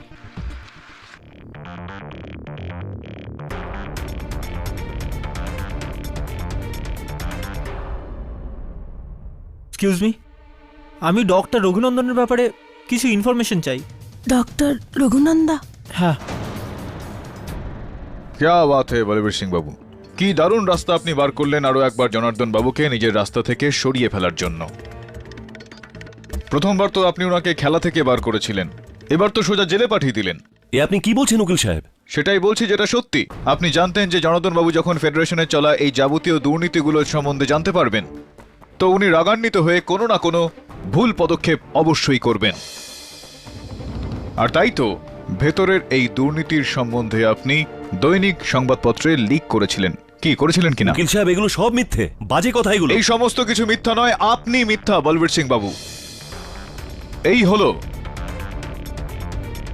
দৈনিক সংবাদপত্রের এডিটরের বয়ান, যেটার মধ্যে স্পষ্টভাবে লেখা আছে ইওর অনার, যে ফেডারেশনের ভেতরে দুর্নীতির লিক যিনি করেছিলেন তিনি বলবীর সিং বাবুই।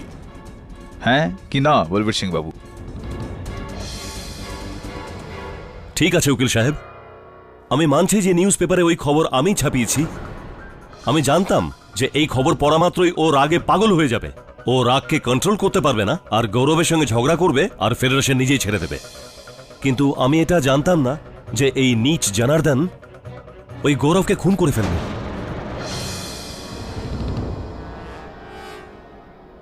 আমি বলবীর সিং বাবুকে আর কিছু জিজ্ঞেস করতে চাই না।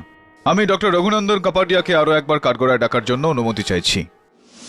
ডক্টর রঘুনন্দন কাপাডিয়া, খুবই অদ্ভুত বিষয় এটা যে ওখানে অ্যামেচার রেসলিং ফেডারেশনের দপ্তরে এতজন লোক থাকা সত্ত্বেও আপনি একমাত্র সেই ব্যক্তি যিনি জনার্দন বাবুকে গৌরব শর্মার কেবিন থেকে ওই 10 তলায় বেরিয়ে আসতে দেখেন, আর কেউ এটা দেখতে পারেন না। ঠিক বলছি আমি? আগে হ্যাঁ স্যার। আর আপনি ওখানে 5 দিন ধরে গৌরব শর্মা বাবুর সঙ্গে দেখা করার চেষ্টা করে যাচ্ছিলেন, ঠিক বলছি আমি? হ্যাঁ স্যার, একদম ঠিক বলছেন আপনি। আর আপনি হত্যার দিন দুপুরে মিস ডিকস্টাকে নিচ থেকে একটা ফোন করে, একটা মিথ্যা ফোন করে নিচে ডেকে পাঠিয়েছিলেন, ঠিক বলছি আমি? গ্রাউন্ড ফ্লোরে? আচ্ছা, আমি আসছি। এ আপনি কিরকম কথা বলছেন? আমি কোনো মিথ্যে ফোন করিনি। ডক্টর কাপাডিয়া, এই পেশার আমি শিক্ষানবিশ নই, অ্যামেচার নই, খুবই পোড় খাওয়া খেলোয়াড় একজন। অ্যামেচার রেসলিং ফেডারেশনের রিসেপশনে কলার আইডি লাগানো হয়েছিল। সমস্ত আসা যাওয়া ফোন সেখানে লিখিত অবস্থায় থাকে, যেটার তালিকা জজ সাহেবের টেবিলের ওপর রাখা রয়েছে, আর যেটার মধ্যে আপনার নাম্বার রয়েছে, আর যেটা থেকে এটা স্পষ্ট হয় যে এই সময় মিস ডিকস্টার কাছে ওই ফোনটা গিয়েছিল আপনারই নাম্বার থেকে গিয়েছিল। এবার বলুন যে কেন আপনি মিস ডিকস্টাকে ফোন করে তখন গ্রাউন্ড ফ্লোরে ডেকে পাঠিয়েছিলেন? অ্যাকচুয়ালি আমি ভীষণ বিরক্ত হয়ে গিয়েছিলাম। 5 বার লাগাতার চেষ্টা করবার পরও হেলেন আমাকে গৌরবের সঙ্গে দেখা করতে দেয়নি। যখন আমি দেখলাম যে হেলেন ছাড়া অফিসের আশেপাশে আর কেউ নেই, তখন আমি বাইরে গিয়ে নিজের মোবাইল থেকে হেলেনকে ফোন করলাম যাতে আমি গৌরবের সঙ্গে দেখা করতে পারি। রাইট। 12:30 বেজে গেছে। কটা বাজে আপনার ঘড়িতে? 12:30? আরে নাইস ওয়াচ এটা। তো এরকম কি কাজ অসম্পূর্ণ ছিল গৌরববাবুর সঙ্গে যে আপনি আপনি ব্যাঙ্গালোরের বাসিন্দা, তো ব্যাঙ্গালোরে নিজের কাজকর্ম সব ছেড়ে দিয়ে এখানে মুম্বাই এসে পড়েছিলেন, গৌরব শর্মা বাবুর পিছনে পড়েছিলেন, এরকম কি এমন কাজ ছিল? কারোর কাজ করায় কোনো বাধা নিষেধ আছে নাকি? না। যদি আমি ব্যাঙ্গালোর ছেড়ে এখানে কাজ করতে চাই তাতে কোনো প্রবলেম আছে? আরে না না ডাক্তারবাবু, কাজ করতে কি সমস্যা থাকতে পারে এখানে? হ্যাঁ, কিন্তু যখন কোনো কাজ করার জন্য এতটা জোর করে আপনি কারোর পিছনে পড়ে যান যে কাজ করার জন্য আপনি কোনো প্রাইভেট ডিটেকটিভের সাহায্য নেন, তখন বিষয়টা একটু অন্যরকম হয়ে যায়। এরকমটা মনে হয় যে ব্যাপারটা একটু গোলমেলে। এই সব বাজে কথা স্যার। দেখুন, আমি এবার জানি না যে এই কথাগুলো বাজে কথা কিনা। আমি তো ডক্টর কাপাডিয়া শুধু সেই কথাগুলো উল্লেখ করছি যেগুলো দিশা হসপিটালে আপনার সহকর্মীরা আমাকে বলেছেন। রমন স্বরূপ, এই নামের কোনো ব্যক্তিকে চেনেন আপনি? রমন স্বরূপ, এই দেখুন। আগে আমি একে চিনি না। You must be joking doctor Kapadia. ইনি সেই প্রাইভেট ডিটেকটিভ যার সাহায্য আপনি নিয়েছিলেন এই কাজটার জন্য। জানি না কি কাজ অসম্পূর্ণ পড়েছিল আপনার। আপনি এনার সঙ্গে ফোন কলসের আদান প্রদান বেশ চলতো আপনাদের। আর মুম্বাইয়েও আপনি যখন এসেছিলেন মুম্বাইতে তার 2 মাস আগে থেকেই আপনার কেসের জন্য কাজ করছিল। এই সমস্ত একেবারে বাজে কথা, আর আমি একে চিনিও না পর্যন্ত। গৌরব শর্মাকে তো চিনতেন নাকি চিনতেন না? আগে না, গৌরব শর্মাকেও চিনতেন না। ডক্টর কাপাডিয়া, এখনো আপনি যদি সত্যি বলতে না চান তো একবার জসপাল বাবুকে রেখে আমি বলানোর চেষ্টা করি, বোধহয় উনি সত্যি কথাটা বলে দেবেন। জসপাল বাবু, আপনি রমন স্বরূপকে তো নিশ্চয়ই চেনেন না? আমি একে আগে কখনো দেখিনি। হ্যাঁ, কিন্তু ডক্টর কাপাডিয়াকে তো আপনি চেনেন না, মানে চিনতেন? আগে না। দেখুন, এই ছবিটা তো অন্য কথা বলছে। এই 8 বছর আগেকার মেডিকেল প্র্যাকটিশনার্স কনফারেন্স। এই দেখুন, আপনি তো এটা আগে হ্যাঁ, ইনি গৌরব শর্মা বাবু। হ্যাঁ একদম। আর এই যে একদম গায়ে গায়ে দাঁড়িয়ে আছেন ডক্টর কাপাডিয়া, দেখুন এটা। এখনো আপনি বলছেন যে আপনি চেনেন না ওনাকে। এখন দেখুন কেডি সাহেব, আমি আর গৌরব গত 15 বছর ধরে একসঙ্গে ছিলাম। আর এই 15 বছরের ভেতর আমরা এরকম অনেক অ্যাসোসিয়েশন এবং ফেডারেশনের সঙ্গে যুক্ত, তো সবাইকে তো চেনা সম্ভব নয়। আপনার তো ডক্টর কাপাডিয়া মনে নেই নিশ্চয়ই। আপনার কি মনে হয় যে এই ছবিটা দেখবার পর ডক্টর কাপাডিয়ার স্মরণ শক্তি জেগে উঠবে, উনি চিনতে পারবেন সবাইকে? আগে না। অবাক বিষয় ডাক্তারবাবু, এই ছবিটা সবকিছু বলে দেওয়ার পরেও আপনি গৌরব শর্মা আর জসপাল সিন্ধুকে চিনতে অস্বীকার করছেন। চলুন, ঠিক আছে, কোনো ব্যাপার না। এইটা তো বলুন যে ডক্টর কাপাডিয়া আপনাকে 8 বছর আগে 7 বছরের জন্য ব্যাঙ্গালোরের জেলে পাঠানো হয়েছিল। কেন, কি অপরাধ করেছিলেন আপনি?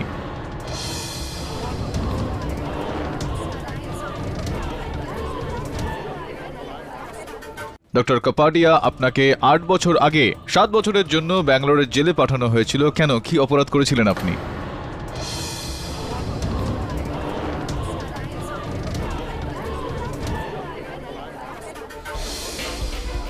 এরা বেইমানি করেছিল আমার সঙ্গে।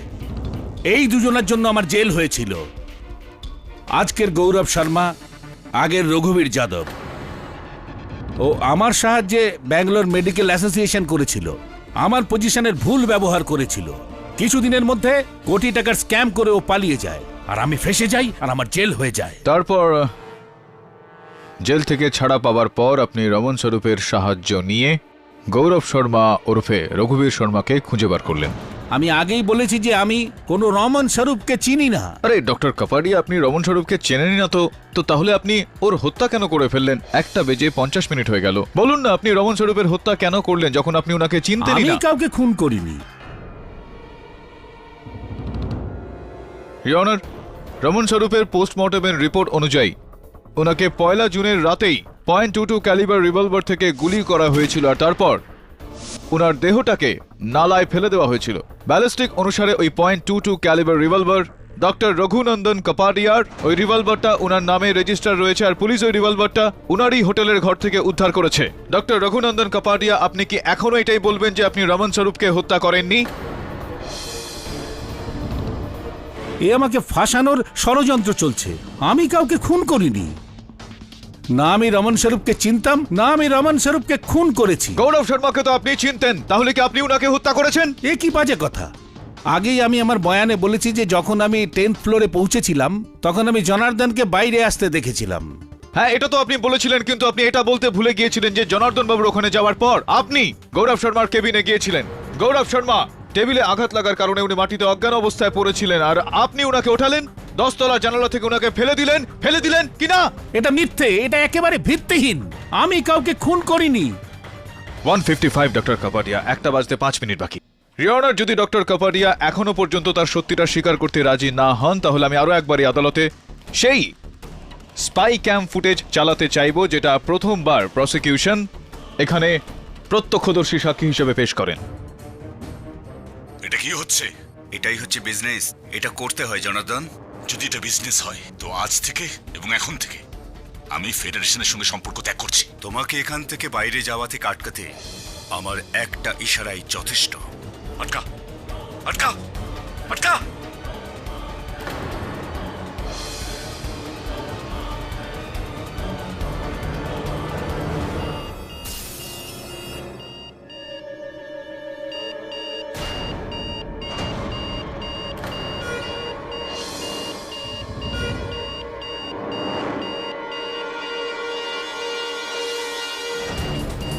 Your Honor.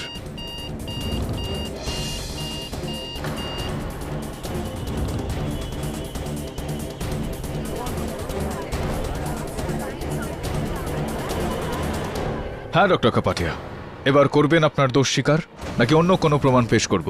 আমি বলেছিলাম আপনাকে এই পেশায় আমি নতুন নই, পোড় খাওয়া খেলোয়াড় একজন। হ্যাঁ, আমি গৌরবকে খুন করি।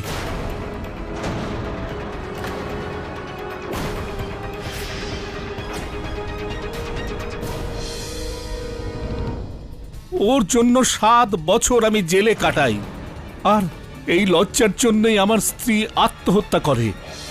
আর এর কারণ শুধু আর শুধু গৌরবই ছিল, গৌরব। আমি 1 বছর আগে জেল থেকে ছাড়া পাই, আর তখন থেকে গৌরবকে খুঁজতে শুরু করি আমি। দিশা হসপিটাল আমাকে ক্যাজুয়াল চাকরি দিয়েছিল, কিন্তু আমার উদ্দেশ্য আর প্র্যাকটিস করার ছিল না। আমি গৌরবকে শেষ করতে চাইছিলাম। আমার স্ত্রীর মৃত্যুর প্রতিশোধ নেওয়ার ছিল ওর থেকে, আর তার জন্যই আমি রমন স্বরূপ ডিটেকটিভকে হায়ার করি। কিন্তু যখন ও আমায় বলল যে গৌরব ফেডারেশনের কাজ করছে, তখন আমি ভাবলাম ডিটেকটিভ জানতে পেরেছে যে আমি গৌরবকে খুঁজছি। আগামী দিনে ও আমার বিপদ হতে পারে।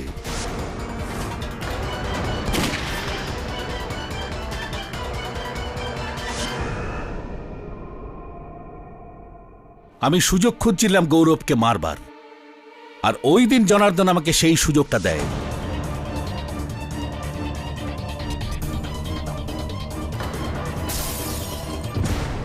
আমি ভেবেছিলাম গৌরবের খুনের দায় জনার্দনের উপর আসবে, কেউ আমার দিকে আঙুলও তুলবে না।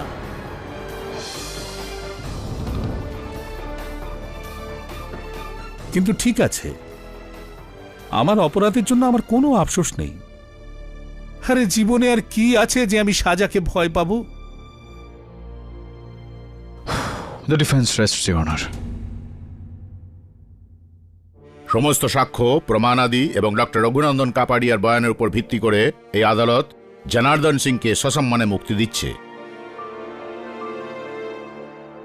আর ডক্টর রঘুনন্দনের ওপরে রমন স্বরূপ আর গৌরব শর্মাকে হত্যার অপরাধে কেস চালাবার হুকুম দিচ্ছে।